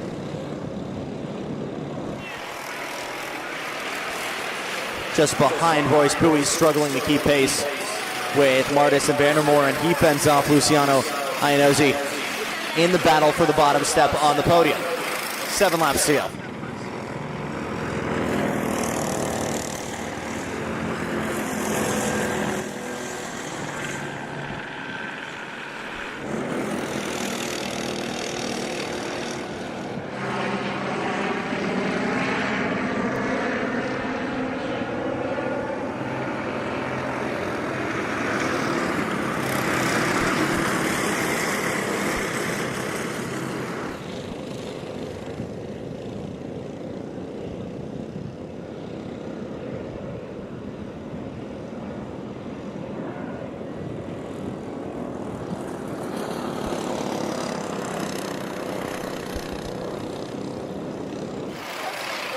Krajnowski will see the blue flag as Vandermoren and Martis work their way through small Monza to the tail of that Pirelli ART cart. Look to the inside there from the 5 of Martis, trying to take that lead away from Vandermoren. He shuts the door.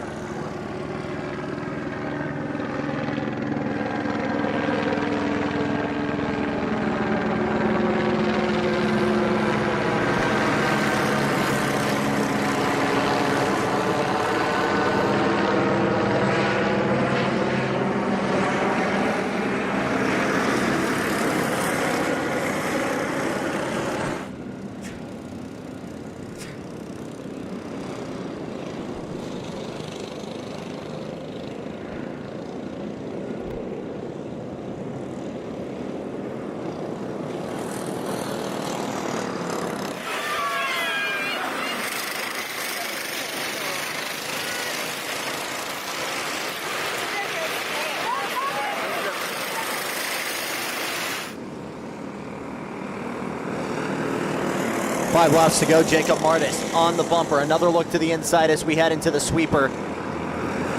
But continues to stay in line. No use of the bumper. But the lap traffic certainly looking to be an interesting factor here in this battle. Could drag Royce Bowie and Luciano Iannozzi into the mix as well. And to Monza, a lot of a lunge there for Vandermoren to take the lead.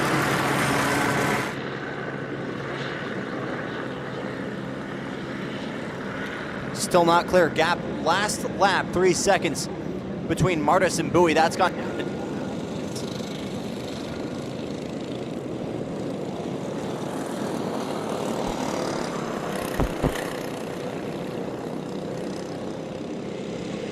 And just like that, it has become a 4-car freight train for the lead. Bowie has arrived. Here comes Vandermoren with a look to the right.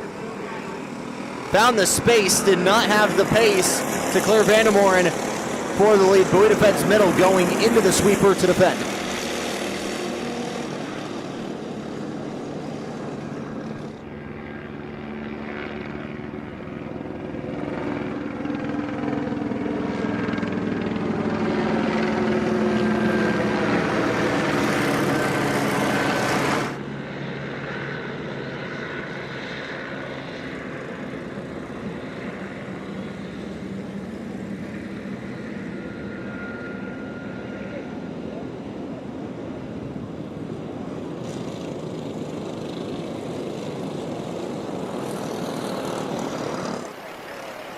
Another run for Martis as he looks to the outside.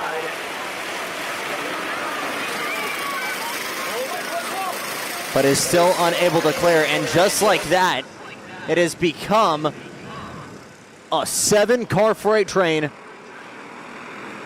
with lap traffic snaking into the leaders.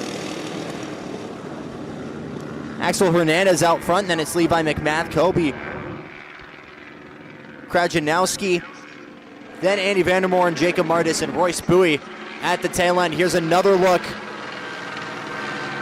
as that might have been a move to the lead. It is Jacob Martis to the point. He's trying to take some of that lap traffic with him. And a new leader with 2 laps to go.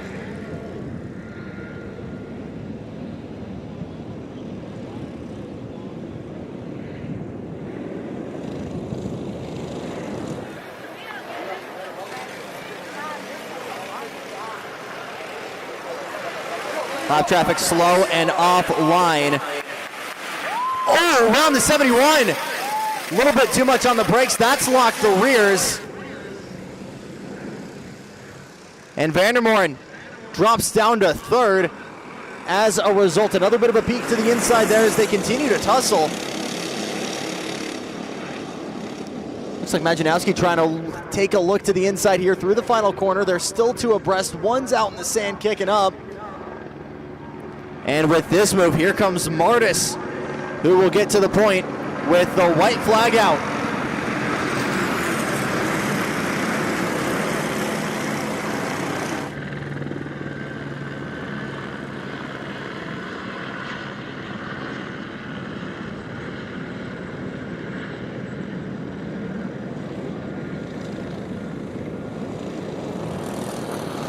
Battle for second still on between the 6 of Royce Bowie and the 50 of Luciano Iannozzi.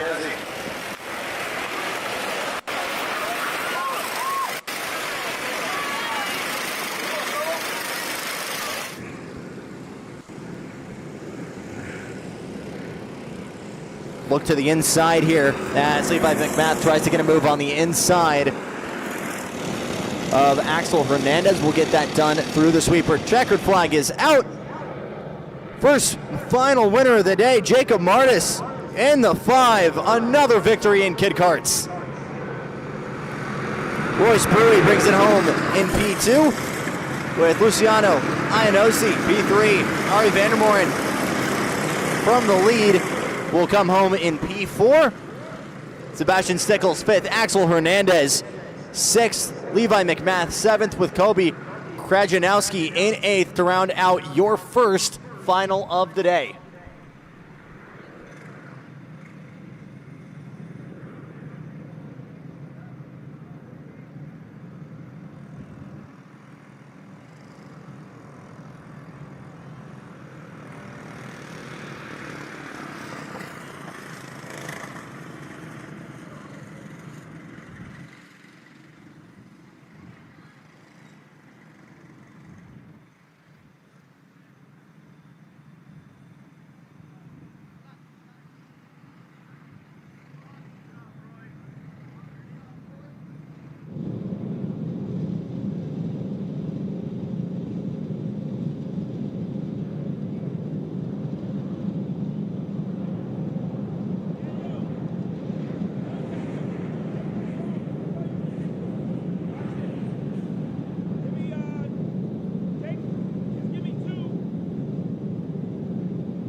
21 carts and $250 up for grabs for our 206 Cadet Final. Eva Teruzian on the pole alongside Benjamin Monroy on the front row. Leah Teruzian in third. She'll start alongside Ezra Medina. Row 3, Leland Diagonal alongside Valen Jin, with Matea Gomez in 7th alongside Lucas Friedes Mello, Anakin Hernandez alongside Emiliano Hernandez. Then it's Emma Peters, Leon Dragon, Christian Dinagizian with Landon Davenport, Drew Hengsler, Noah Aves, Benjamin Guilin, Reese Kramer, Alan Brown, Thambashienga Omani, with Ayrton Plan rounding out the field, getting to 18th back. Those were some of the stragglers involved in our early on incidents, but all 21 carts able to rebuild and get going here for our biggest heat of the day.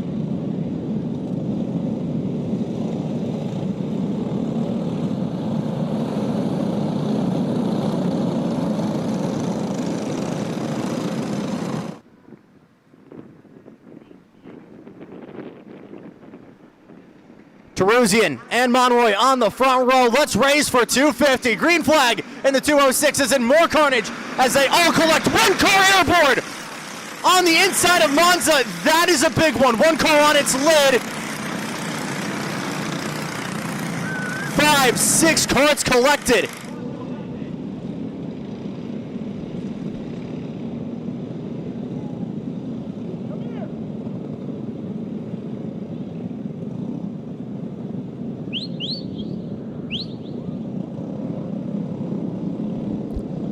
We're going to ask everyone to stay where they are for the time being. Session has been red flagged.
Happy to report that all drivers have been released by medical, and we're going to re-rack them and try it one more time here. Back to it, green flag for 206 cadets.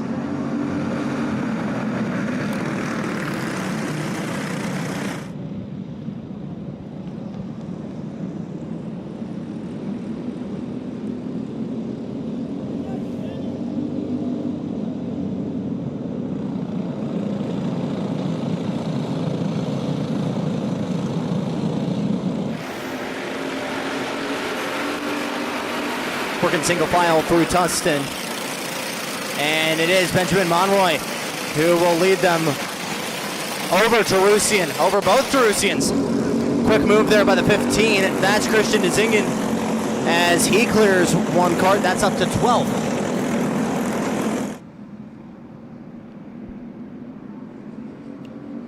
And for the first lap, we stay clean and green. Long run to the inside there, as that looked like Van Jen making a move.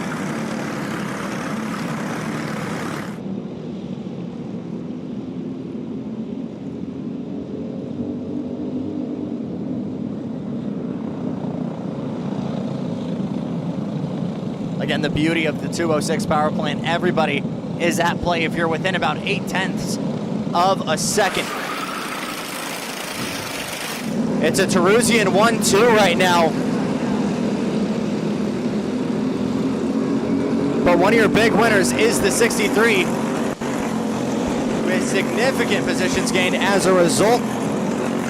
That's Eva working her way back into the mix.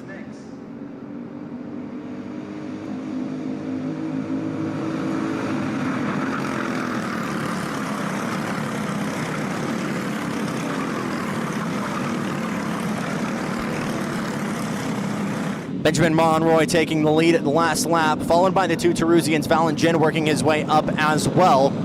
Then it's Ezra Medina, Leland Diagnault, Mateo Gomez, Lucas Faritas Mello, Anakin Hernandez, and Landon Davenport, your top 10.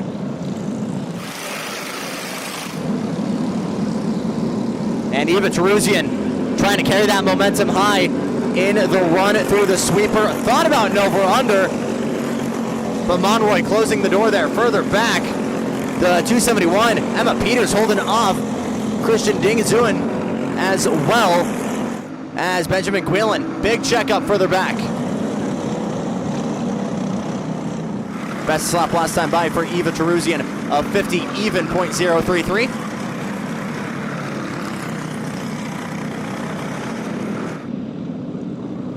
Just further back, battle for that bottom step of the podium. Leah holding off Valentijn and Ezra Medina.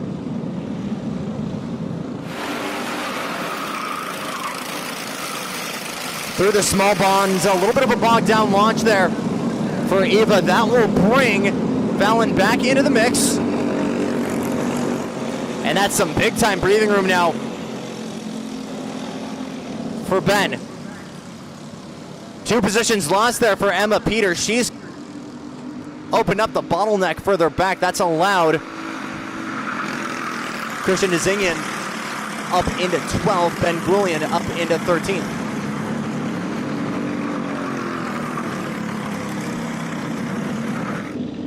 And we've got one car stopped just on the bus stop.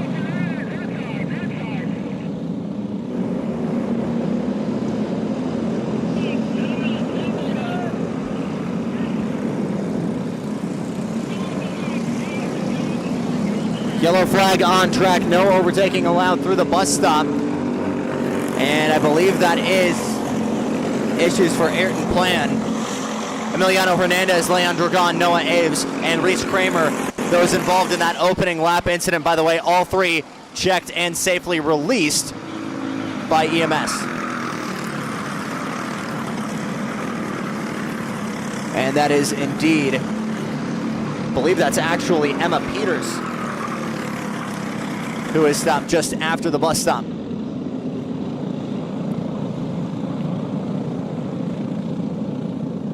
Potential pass for P5 here, as here comes Ezra Medina on the inside of Valentijn. Gets on the anchors, that's a done deal. And that's P4 for Ezra Medina.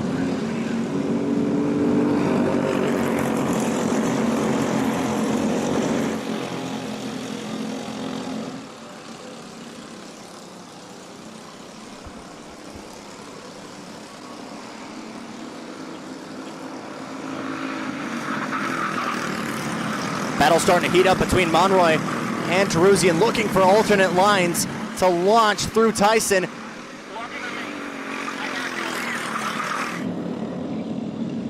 Good momentum for Teruzzian, just nowhere to put it for the time being. Prime overtaking opportunity has been right here on the anchors and a small Monza.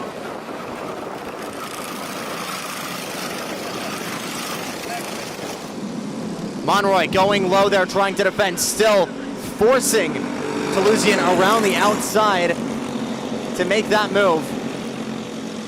And when power and speed is such a premium in these Briggs & Stratton's power plants, that is what makes it so difficult out here. Inside line is premium, and that is exactly what Ezra Medina is trying to do on the inside of Ezra. Tries to get through one of the tools, and since that's a done move, and just like that, Leah Teruzzian drops down to P4, and Ezra works his way up to the crates. Battle for the lead continues to rage on, though.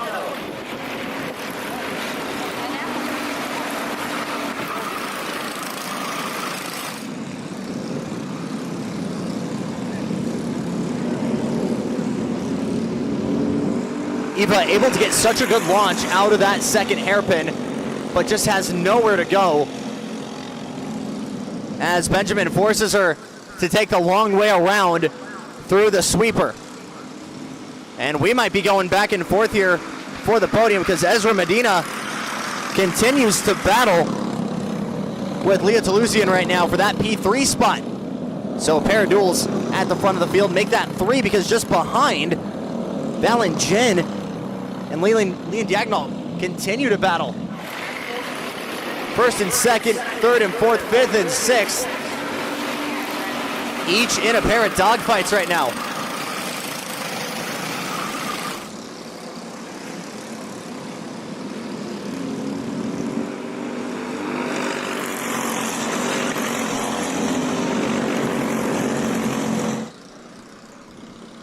Side by side further back. This has been a great battle we haven't really touched on. But Christian Nzingian holding off the 75 of Landon Davenport. And Benjamin Guilin just behind. They've been trading positions this entire final. That's been a phenomenal show further back. But at the point, Medina fully clears Valentine. That's for P4, and now very wide. I'm pretty sure he went to that great. Goes Medina as he tries to arc it. Now he looks to the inside. Gets that move on the anchors. There's contact. Big slide there for Teruzzian, but Ezra Medina able to work his way back up into P3. Back and forth we go for that bottom spot on the podium.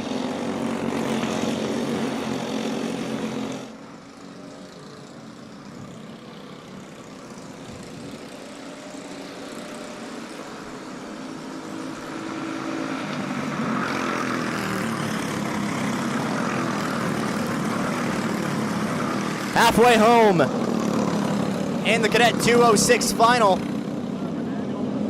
Benjamin Monroy still in control of this field.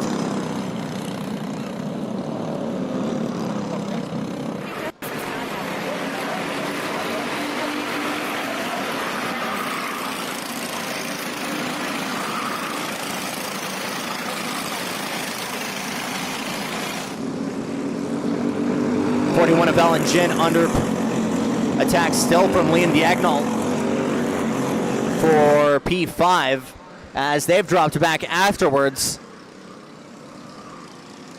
Getting shot. Another great move here. Here comes Guilin on the inside. Didn't mention it earlier, but that 5 car, the Kyle Busch M&M colors, easily best dressed, and he clears the 75 of Landon Davenport for P11. We see some creative graphics in the world of karting. That one just takes the cake. Or I guess takes the candy. We'll say takes the candy, because M&M's. That makes sense. Still Teruzzian out in front. Excuse me. Monroy, but the Terusians continue to put pressure. More trouble for Valengin as a big freight train coming.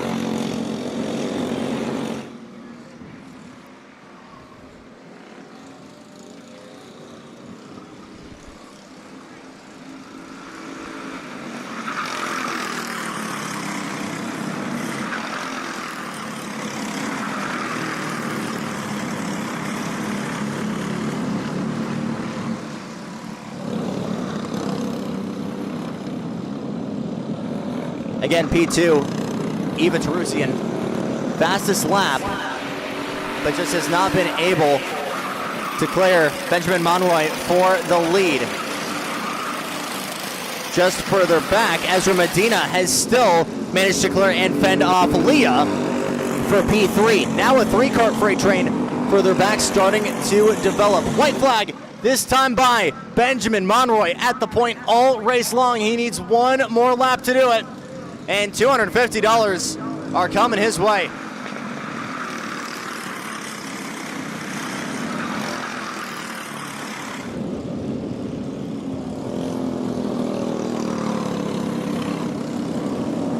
Through the setup at Sandbox.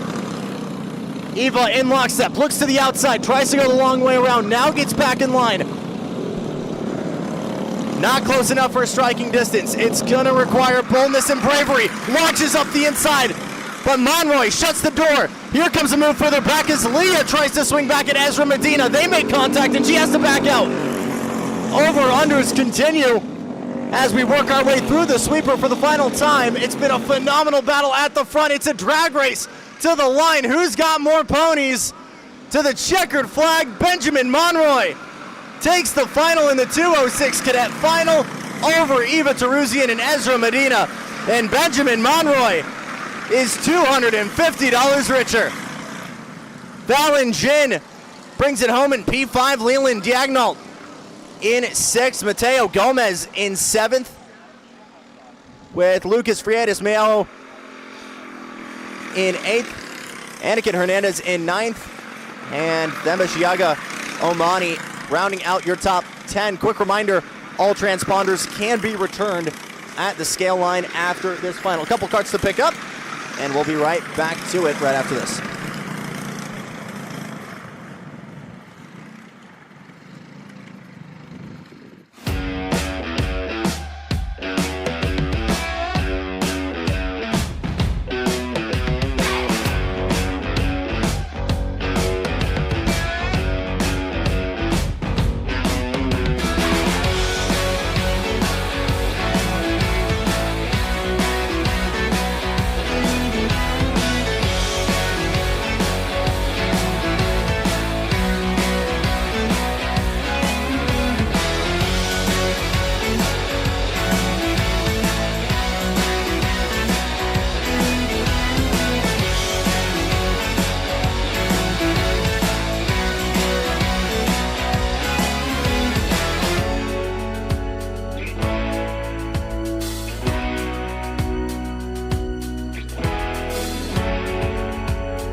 You guys have been asking, what do we use to advance the drivers and how do we get better?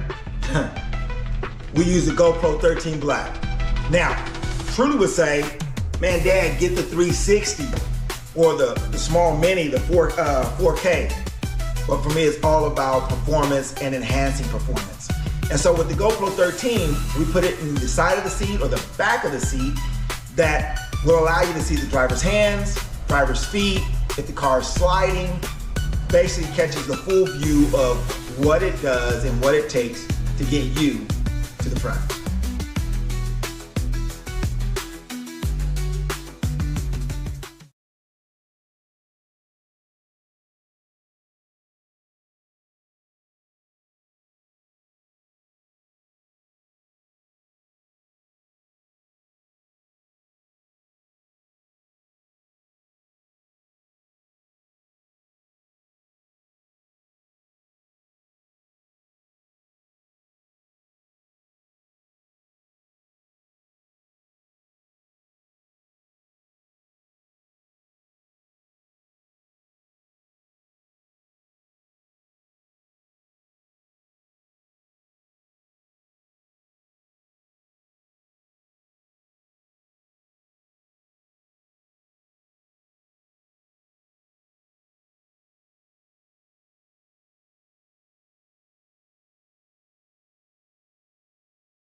So we also do corporate team building.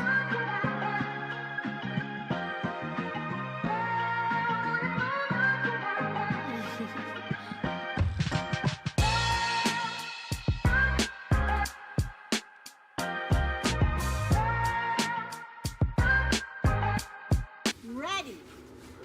I'm going to win.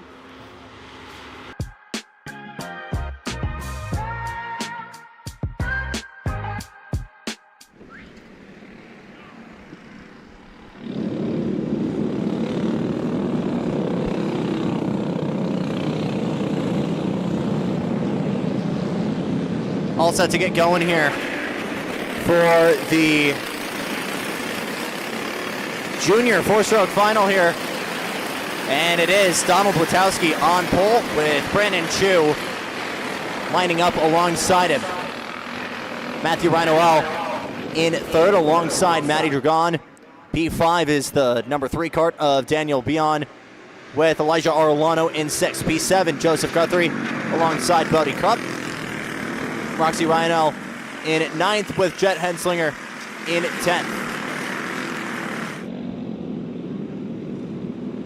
Just a little bit further back, Owen McManus over Xavier Gonzalez with Mercedes Hernandez rounding out your 13 kart junior four-stroke field. With Brandon Chu looking to be off position here. P2 finish, free entry for the final round. First place finish will be $750. Although we might be waiving this start off due to a misplaced driver. I'm being told it's Brandon Chu.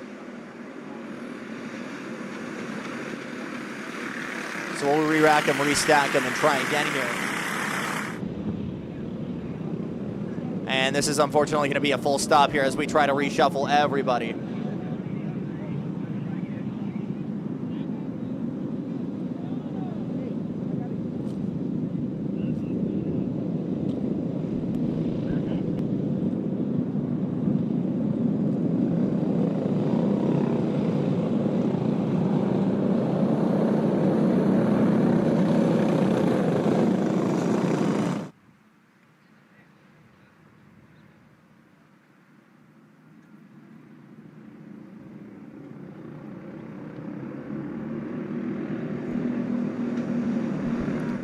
Had him in the right order, but another wave off here as we've got more trouble further back. 2 karts struggling to get refired here. As I believe that's more drama for Xavier Gonzalez and Mercedes Hernandez.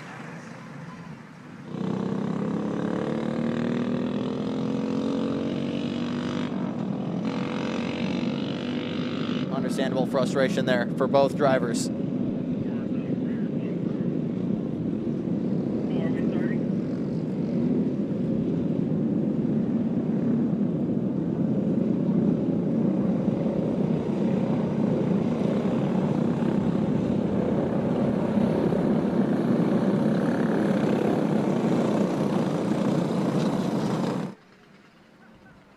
Looks like Xavier Gonzalez was able to get that car going once again. Orange helmet, easy for me to look at here from the booth, which means we are all set for the junior four-stroke final. Green flag in the air.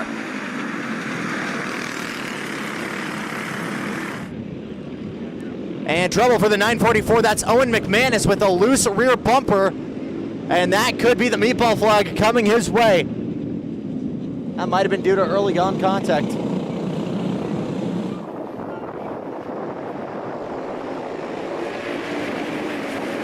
Brandon Chu in control of the pack as we work through Small Monza for the first time. Matthew Rinoel follows him with Daniel Biahon in 3rd.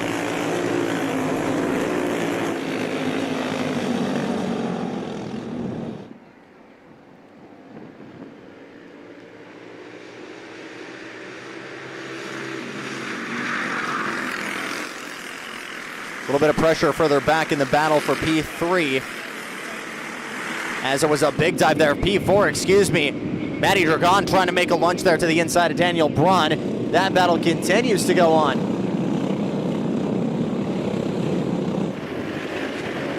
No pressure for Brandon Chu.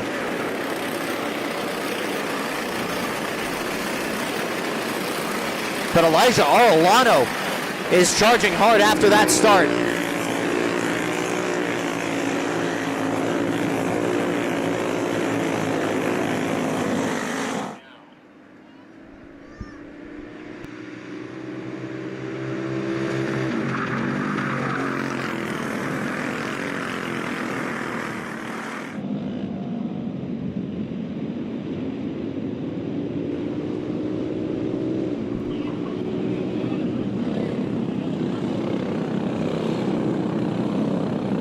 One cart around on the outside. That is right off the line in the sandpit. And another cart fully spinning. And that might be a mechanical.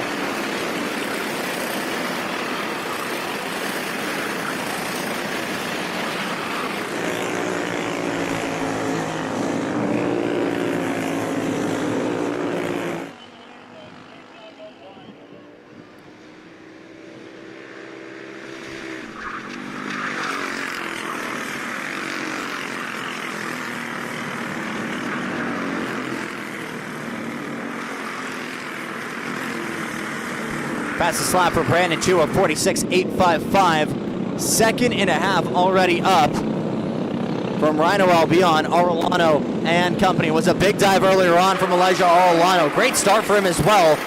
Up 3 positions so far. The biggest mover so far, however, Xavier Gonzalez, who despite all of the drama earlier on, mechanically has found himself in the heart of this junior pack. P6 for the 4. And putting pressure at that on Joseph Guthrie in the 850 just a little bit up the road.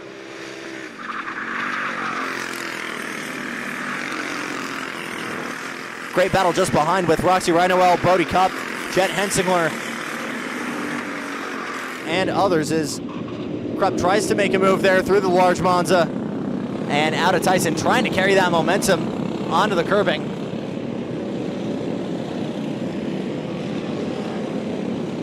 And they'll stay nip and tuck through the sandbox.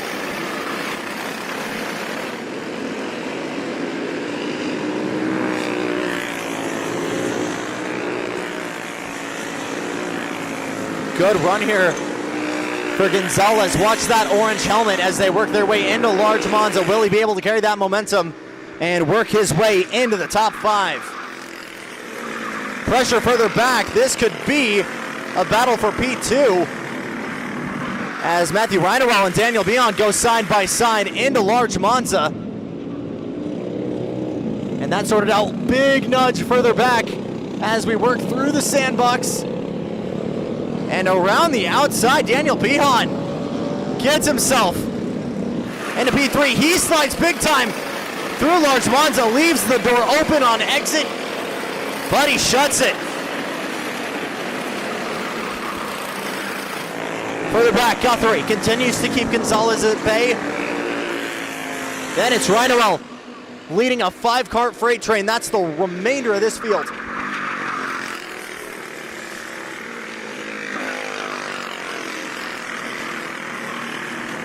Here's the ones to the inside. Xavier Gonzalez up into P5. What a recovery drive. What a Saturday. And just further back, don't count out Elijah Arellano as he's working that 88 slowly into contention.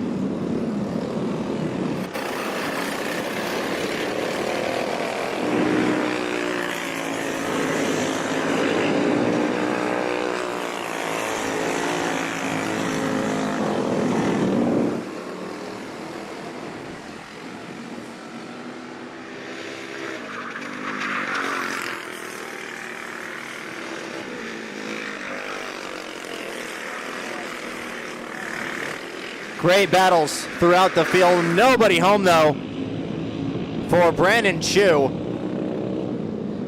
In cruise control, 4 seconds and change up from the field. 1.3 seconds the gap, Arellano to Rhinoel. We're waiting for about 8/10 there for the draft to really come into effect.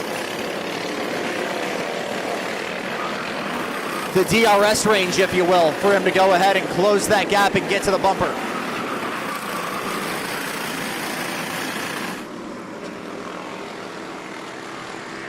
Matty Dragon working further back. That's a major checkup further back as Merce Hernandez on the anchors almost into the bumper there of Owen McManus. Lost pace and had nothing they could do there.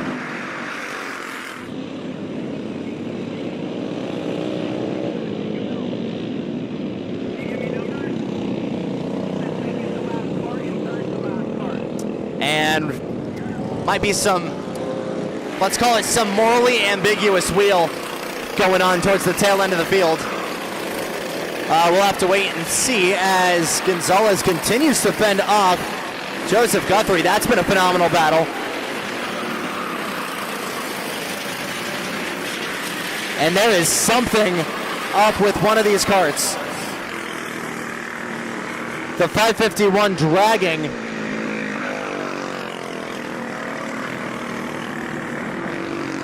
What sounds like something, it might be problems for the 51. That was making a dragging sound over the curbs. Big lunge further back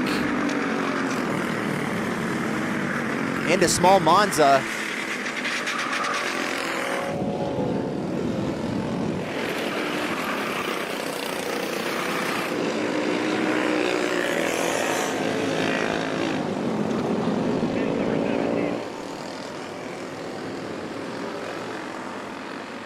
Missed the move earlier, but Roxy Rhinowell leading this back again. And Matt Dragon trying to put that move back on him again. They've cleared Chet Hangsler in the 9.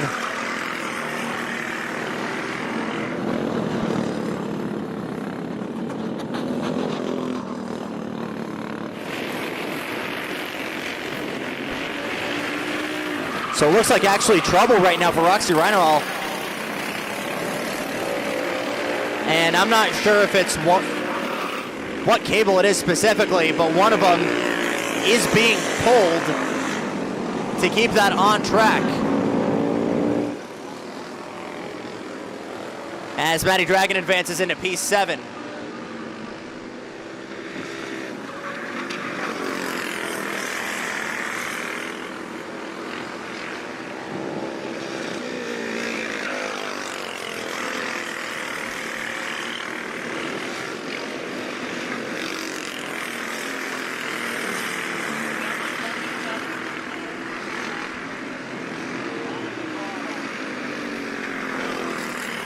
Trouble for the 77. It's Matthew Rhinowell, who is quite literally hand throttling the car right now.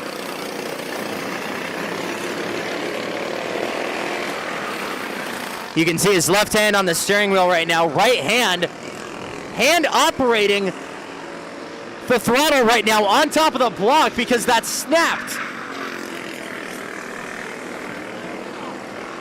Some great on-the-fly thinking. Unfortunately, that is a meatball for sure coming the way of the 77. More trouble now for the 24. Matty Dragon dropping all the way back to 11th.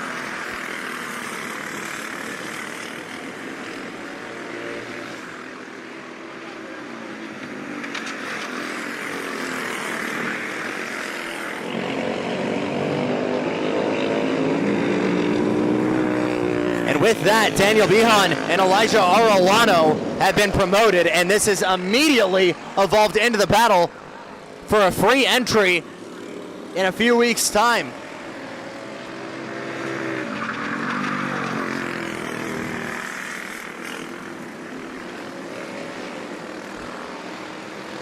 Further back, Xavier Gonzalez still not able to clear that 850 of Joseph Guthrie. They're in a deadlock with the twin sticks out. Nobody home for Brandon Chu. Almost 10 seconds the gap. But who wants a free trip back next month? Elijah Arolano in chase of Daniel Bihan as we work through small Monza yet again, as both are continuing to work ways past one another.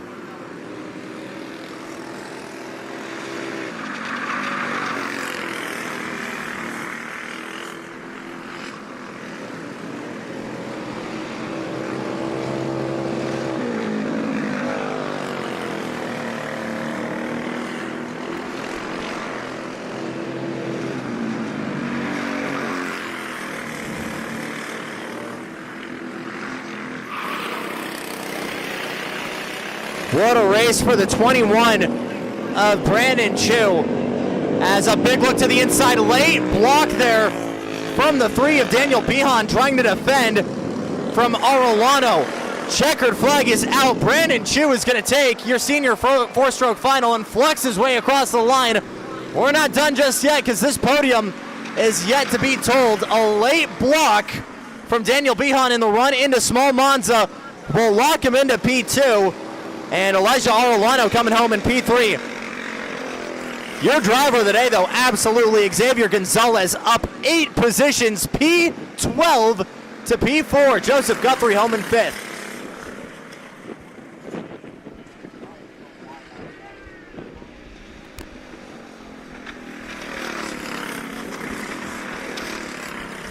And they are amped running to the scale lines.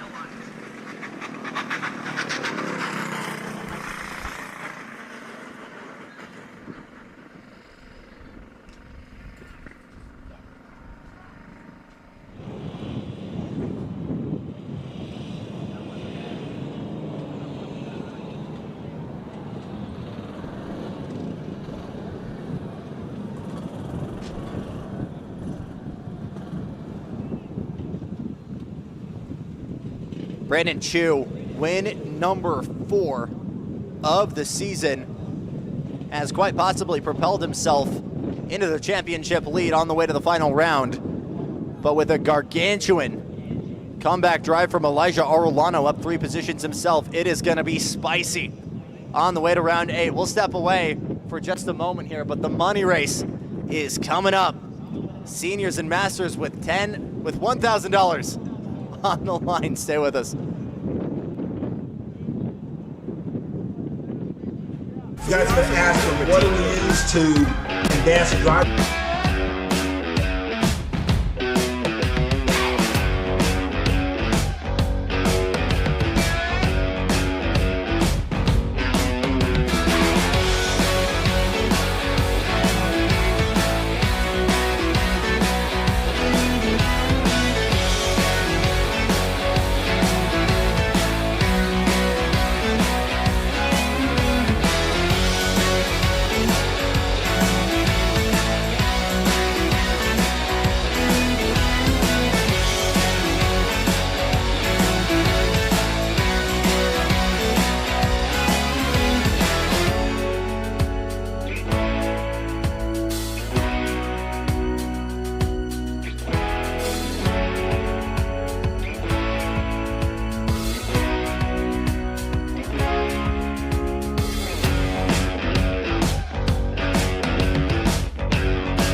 You guys have been asking, what do we use to advance the drivers and how do we get better?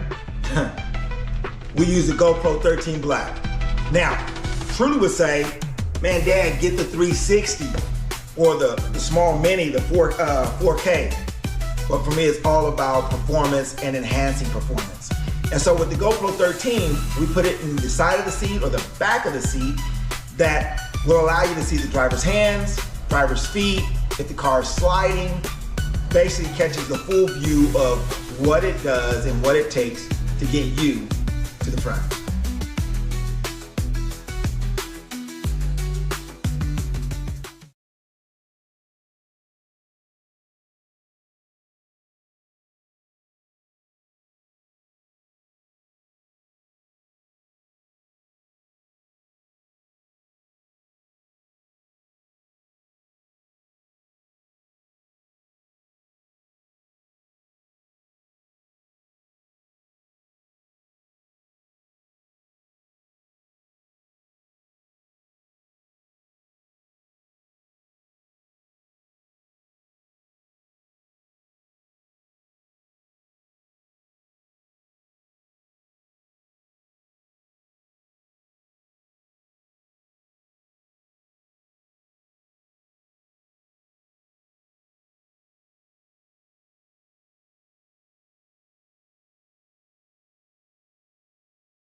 Your senior pros, here's how they'll line up with Hank Hogger on the pole alongside your championship points leader in the seniors, Alexandra Vielma.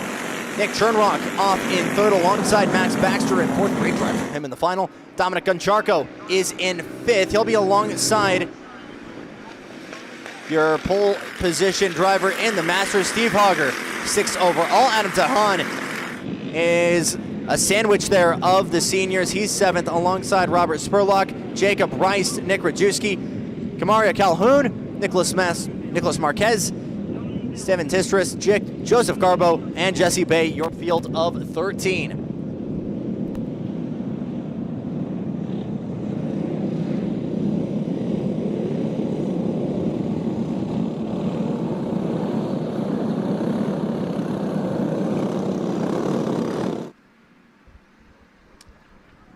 We've seen the gloves come off for cash today, but how quickly are we going to be bare knuckle for the biggest payout today? Green flag for $1,000, senior and master final. Let's go. Still two abreast as we work through Tyson.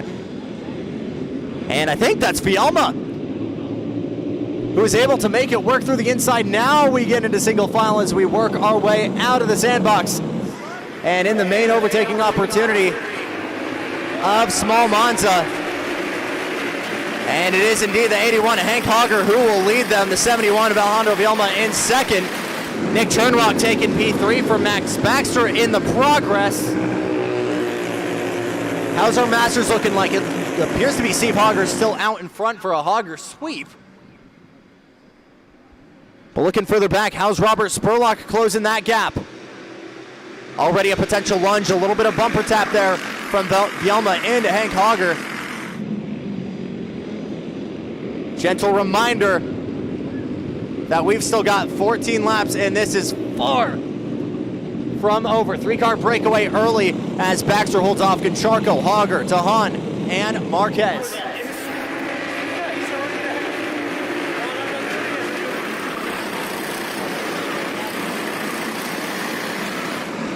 Steve Hogger right on the bumper there of Adam Tahan. And again, kind of on an island of his own lead-wise right now, but he would absolutely love an extra position or two just to cushion himself and give him a couple more cars to separate himself from the rest for that Masters lead.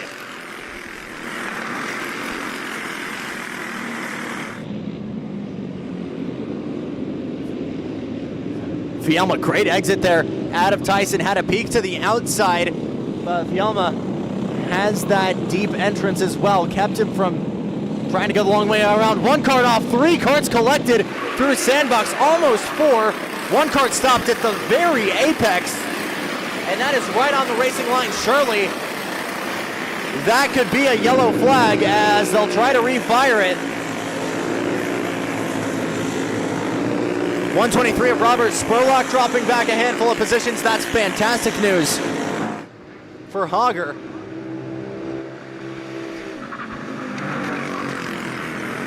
But that is heartbreak for the 215 as Kamaria Calhoun drops all the way back down, nearly a lap down.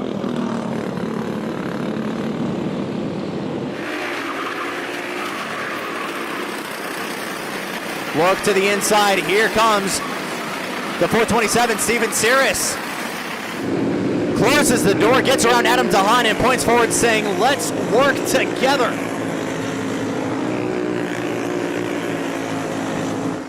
Further back, the 47 of Jesse Bray and Jacob Rice trying to give a good push to Robert Spurlock, trying to work that three-pack back into contention a little bit further up midfield.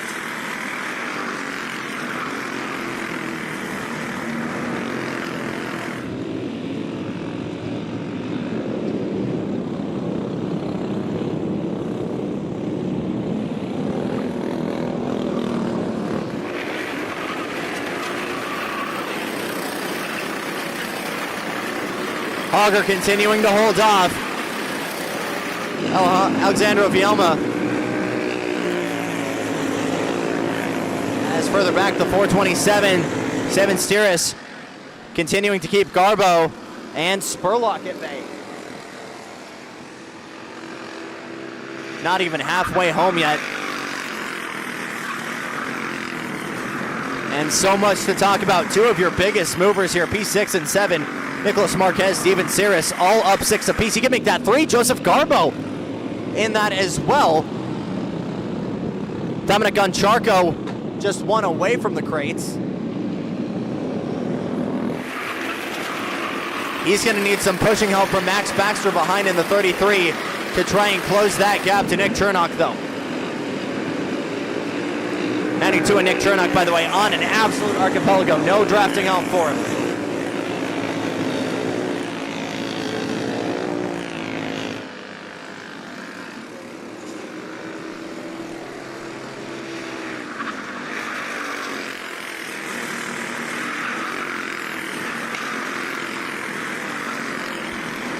You almost ask yourself if it's Indy 500 mentality right now for Vielma, waiting for the right time to pass and just not giving him the opportunity to swing past. Are we going to see an early lunge here?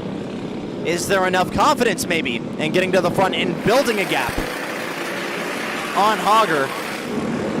Or is it going to wait till the final lap and not give him an opportunity to pass back in the first place?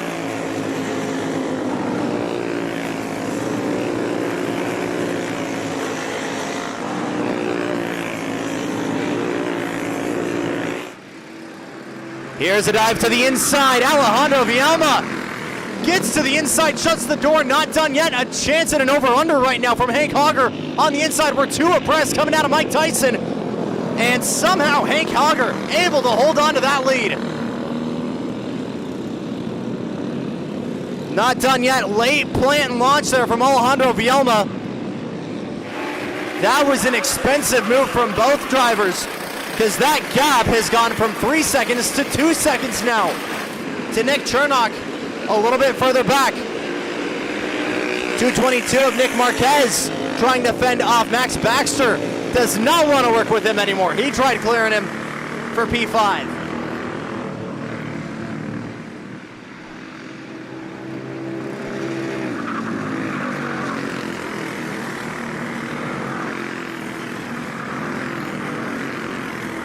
Best lap so far might shock you. It's Nicholas Marquez in P5, the 47.560, 1/10 up from the field. Here's another look for a late launch there from Vielma. Unable to carry that momentum on the straightaway.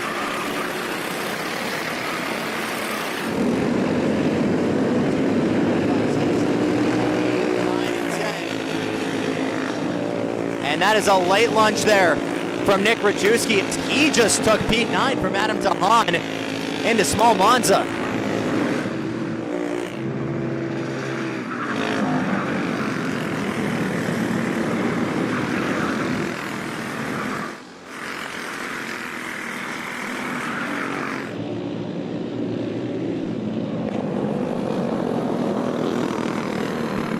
Another wide exit from Hogger. That leaves the door open just a little bit for Vielma. Numerous times in a row we've seen that be attempted,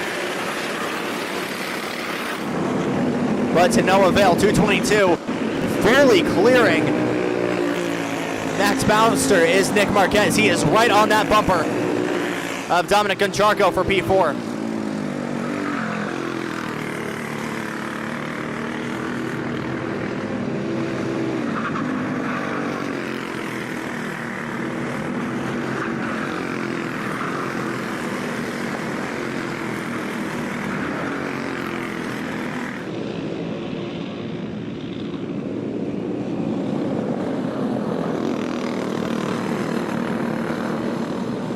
Just behind Hogger and Vielma, side by side.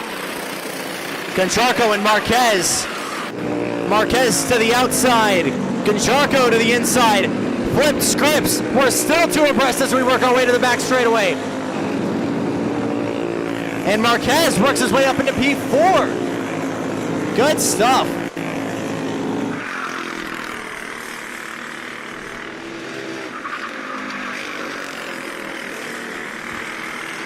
7 positions gained, and now 8, 12th to P4 for the 222. Can he work his way to the podium with 4 laps to go?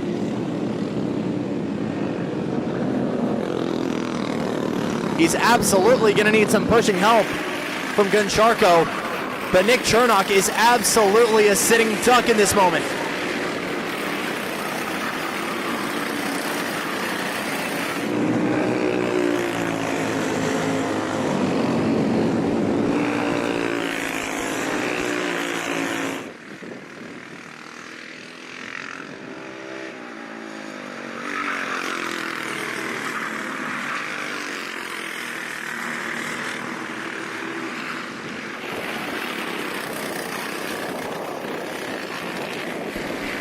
Trouble for the 47, Nick Rajewski will peel it off into the bus stop, and judging by him banging off the limiter, that sounds like a missing chain.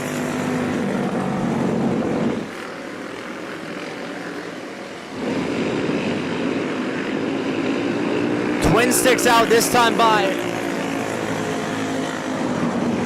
for Hank Hogger. Can Vielma make that move he's been working on for the past 12 laps? Here he comes with a look to the inside.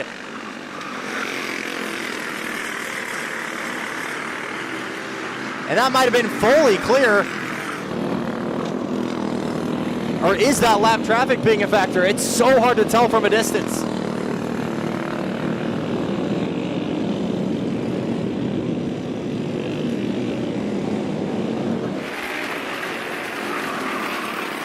Anyone working around lap traffic? There's the 71 into view, and that is the 275, I believe, or 225 of Kamari Calhoun,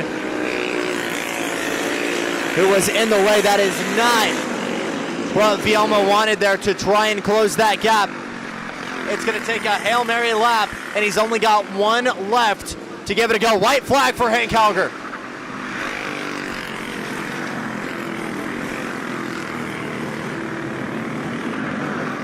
Steve Hogger dropped back big time, but in P9 he has got an Adam DeHaan between himself and Nick Rajewski, who again had a little bit of drama. He will be sealed with the Masters victory.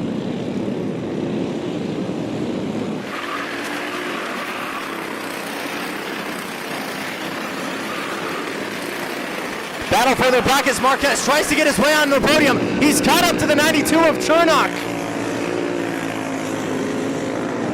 Could be a last flat move as he tries to work the long way around. Back to the front. Checkered flag is out. First place in 4 figures to Hank Hogger.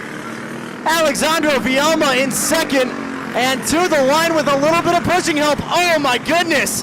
Drag race to the line. Nick Chernock barely by 0.02 of a second defends off a hard charging, the hardest of charging, Nicholas Marquez, and gets his way onto the podium.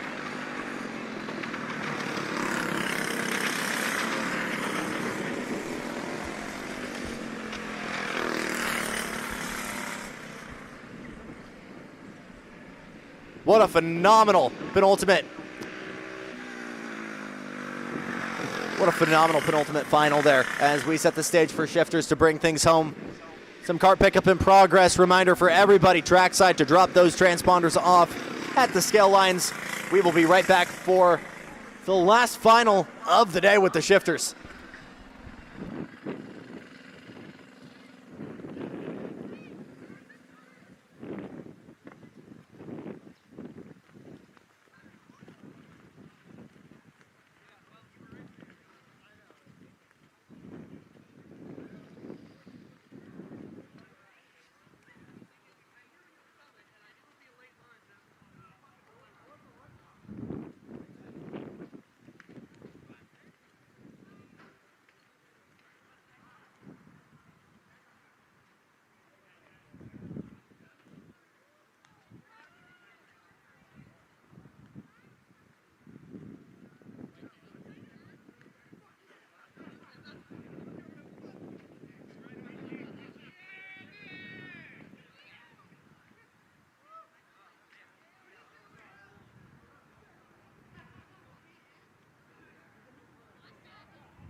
Big hole for the Hoggers with Hank 1,000 richer and with Steve 500 richer. Time to start putting a bookend on round number 5 here with the Junior FC 85s and Senior 125 Moto Shifter Final. Here's how they'll roll off. The 233 of Cole Gaddis on pole. He'll be alongside Julian Villery in the 395. Sebastian Cortez in the 371 will roll off P3 alongside Matthew Rinoel in 4th. Rinoel on pole for the juniors. After that, another junior in the form of Caleb Brown. For this back senior, Stella Spurlock in the 111. Then it's Betty Schmidt in the 523.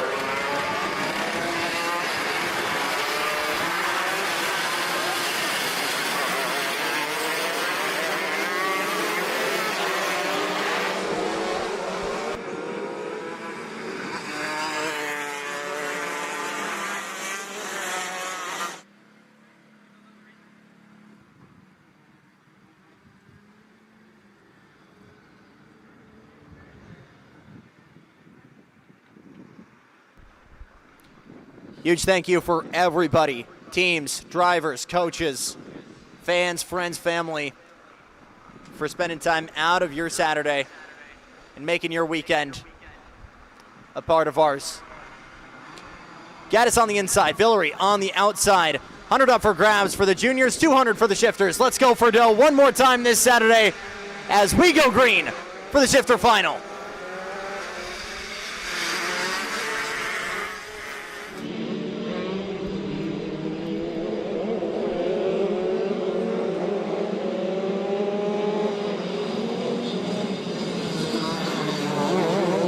Cole Gaddis sliding that thing out of sandbox as that factory cart is on defense early. Julian Villery has already cleared him. How far back did Gaddis drop? Villery gets that factory car 395 back to the point. And we're seeing very much shades of that 2-car breakaway we saw in the heat. Gaddis right there with him, with Rinoel, Brown, Spurlock, and Cortez a little bit further back.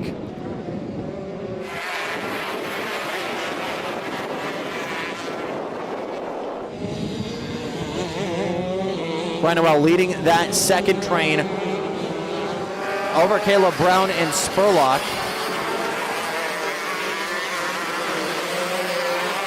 As big trouble there for Betty Schmidt in the 523. Gets that factory car just a little bit offline.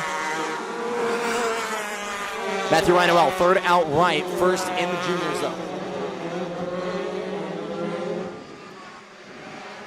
Big push there from Cole Gaddis to Julian Villery. He got the purple lap in the process of 42.062. Trying to give themselves insurance from Rinoel further back. Caleb Brown, that last lap going a little bit wide in sandbox. He dropped back from P4 to P6.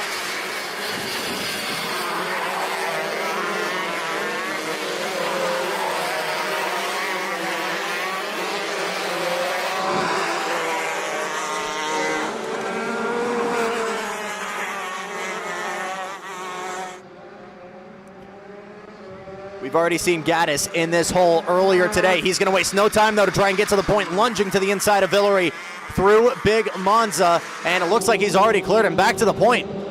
Cole Gaddis in the 233. Can Villery keep him at bay, or is that 233 going to take off into this Riverside sunset? Big pressure for Rinoel further back, as Spurlock and Cortez are not giving them a single inch.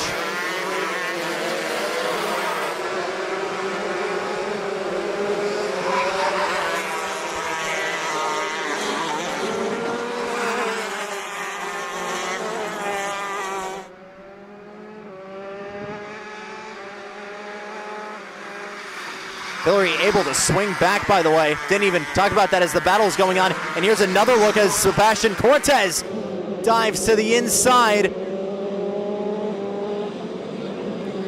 Stella Spurlock able to hold him off for the time being. And actually, Julian Villery able to do the exact same.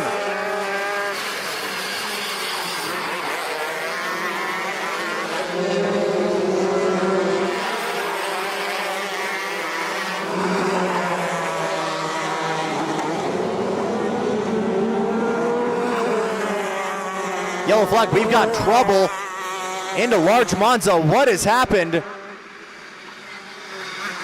On the racing line, yellow flag is out. That kart trying to be refired, as that is major morally ambiguous wheel and attempt there from Stella Spurlock around the outside through the yellow flag. Definitely not intentional, as that yellow flag sneaked up on him. But out in front, battle still rages on. Here's a dive down low.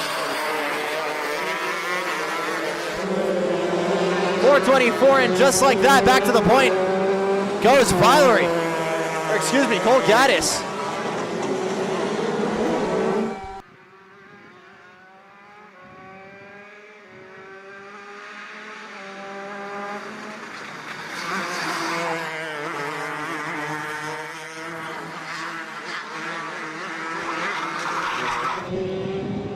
And with a big move to the inside of small Monza, Cole Gaddis gets that machine back to the point.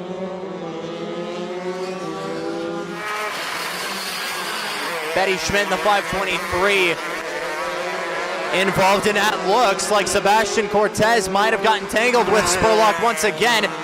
Big lunge further back. Matthew Reinewall having to defend.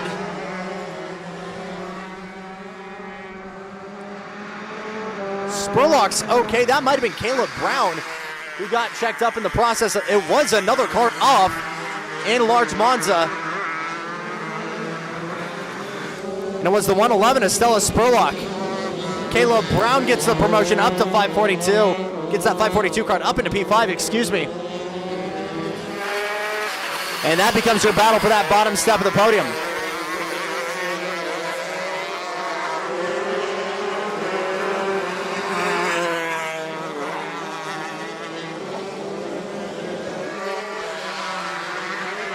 Matter of fact, Seabass has cleared Reinowell. That was the move we missed earlier on, trying to identify Spurlock. So two changes here. Gaddis to the lead, and Cortez bumping Reinowell off of the podium. It's still an all-senior lead, or excuse me, it's still Reinowell out in front with the juniors. Caleb Brown all 14 seconds back, but that makes it an all-senior podium overall.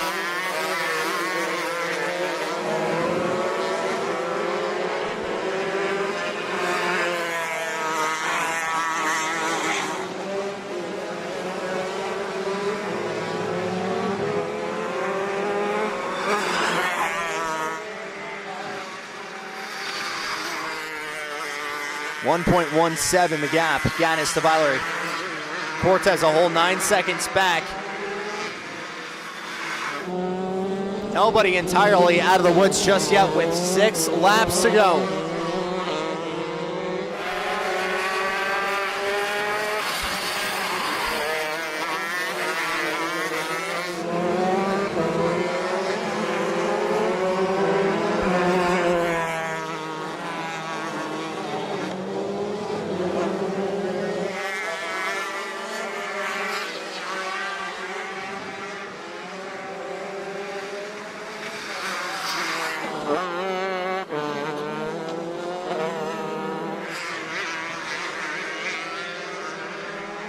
Gap from Gaddis to Valerie, 1.266. So your race leader continuing to find pace even at the front end of the field. And those Hoosier tires are not giving out for him.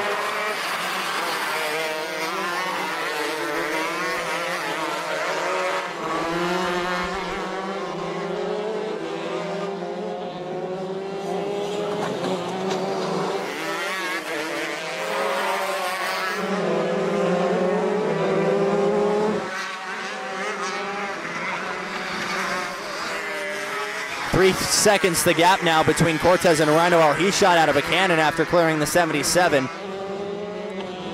Good news for Reinowell, still very little pressure further back, with Caleb Brown and Stella Spurlock 4 seconds and 16 seconds behind, respectively.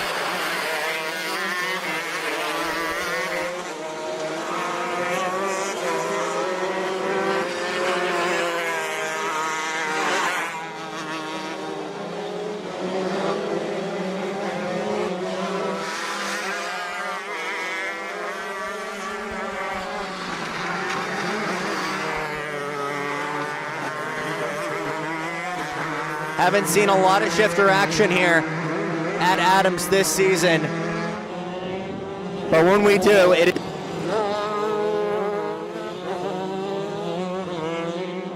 and a hard charge to the front at that for Cole Gaddis. And there was an assumption that maybe once he was able to get some clean air under that nose, he was able to put a gap on him, and that's exactly what he has done. He'll see the twin sticks this time by, and just needs 2 more clean laps on his way to 2 hundo.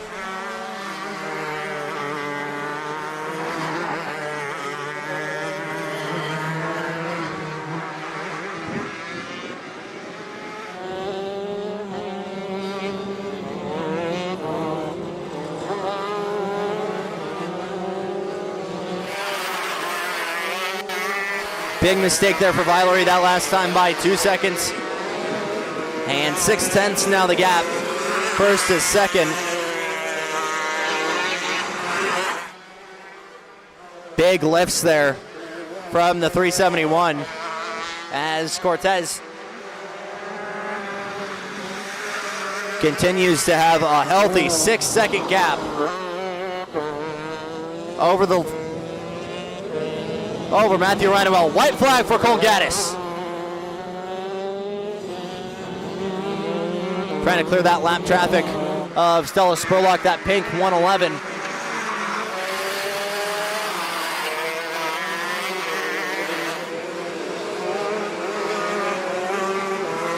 Gaddis did not have it easy. Was an absolute dogfight with Valerie. But the 233 comes out on top. Checkered flag and $200 to Cole Gaddis, his second victory in the shifters this year at Adams. Julian Valerie coming home in P2, 2.5 seconds back. And with that gap starting to close, if we had 4 more laps, it could have been a little bit closer. Sebastian Cortez bringing it home in third to make it an all-senior podium. Matthew Reinewell getting that $100 for the juniors and securing that win over Caleb Brown and Stella Spurlock. Betty Schmidt comes home in P7, and that will be all she wrote for round number 7 at the Adams Motorsport Park SoCal Sprinters League. Quick reminder for everybody to turn in those transponders to the scale line. But again, for everybody trackside, thank you for making our Saturday a part of yours throughout 2025. And for everybody on YouTube tuning in throughout the world, thank you so much for watching. For everybody at AMP, I'm Jackson Lambros. Thank you so much for watching on YouTube. Stay tuned to trackside for the podium celebrations. You guys have been asking, what do we use to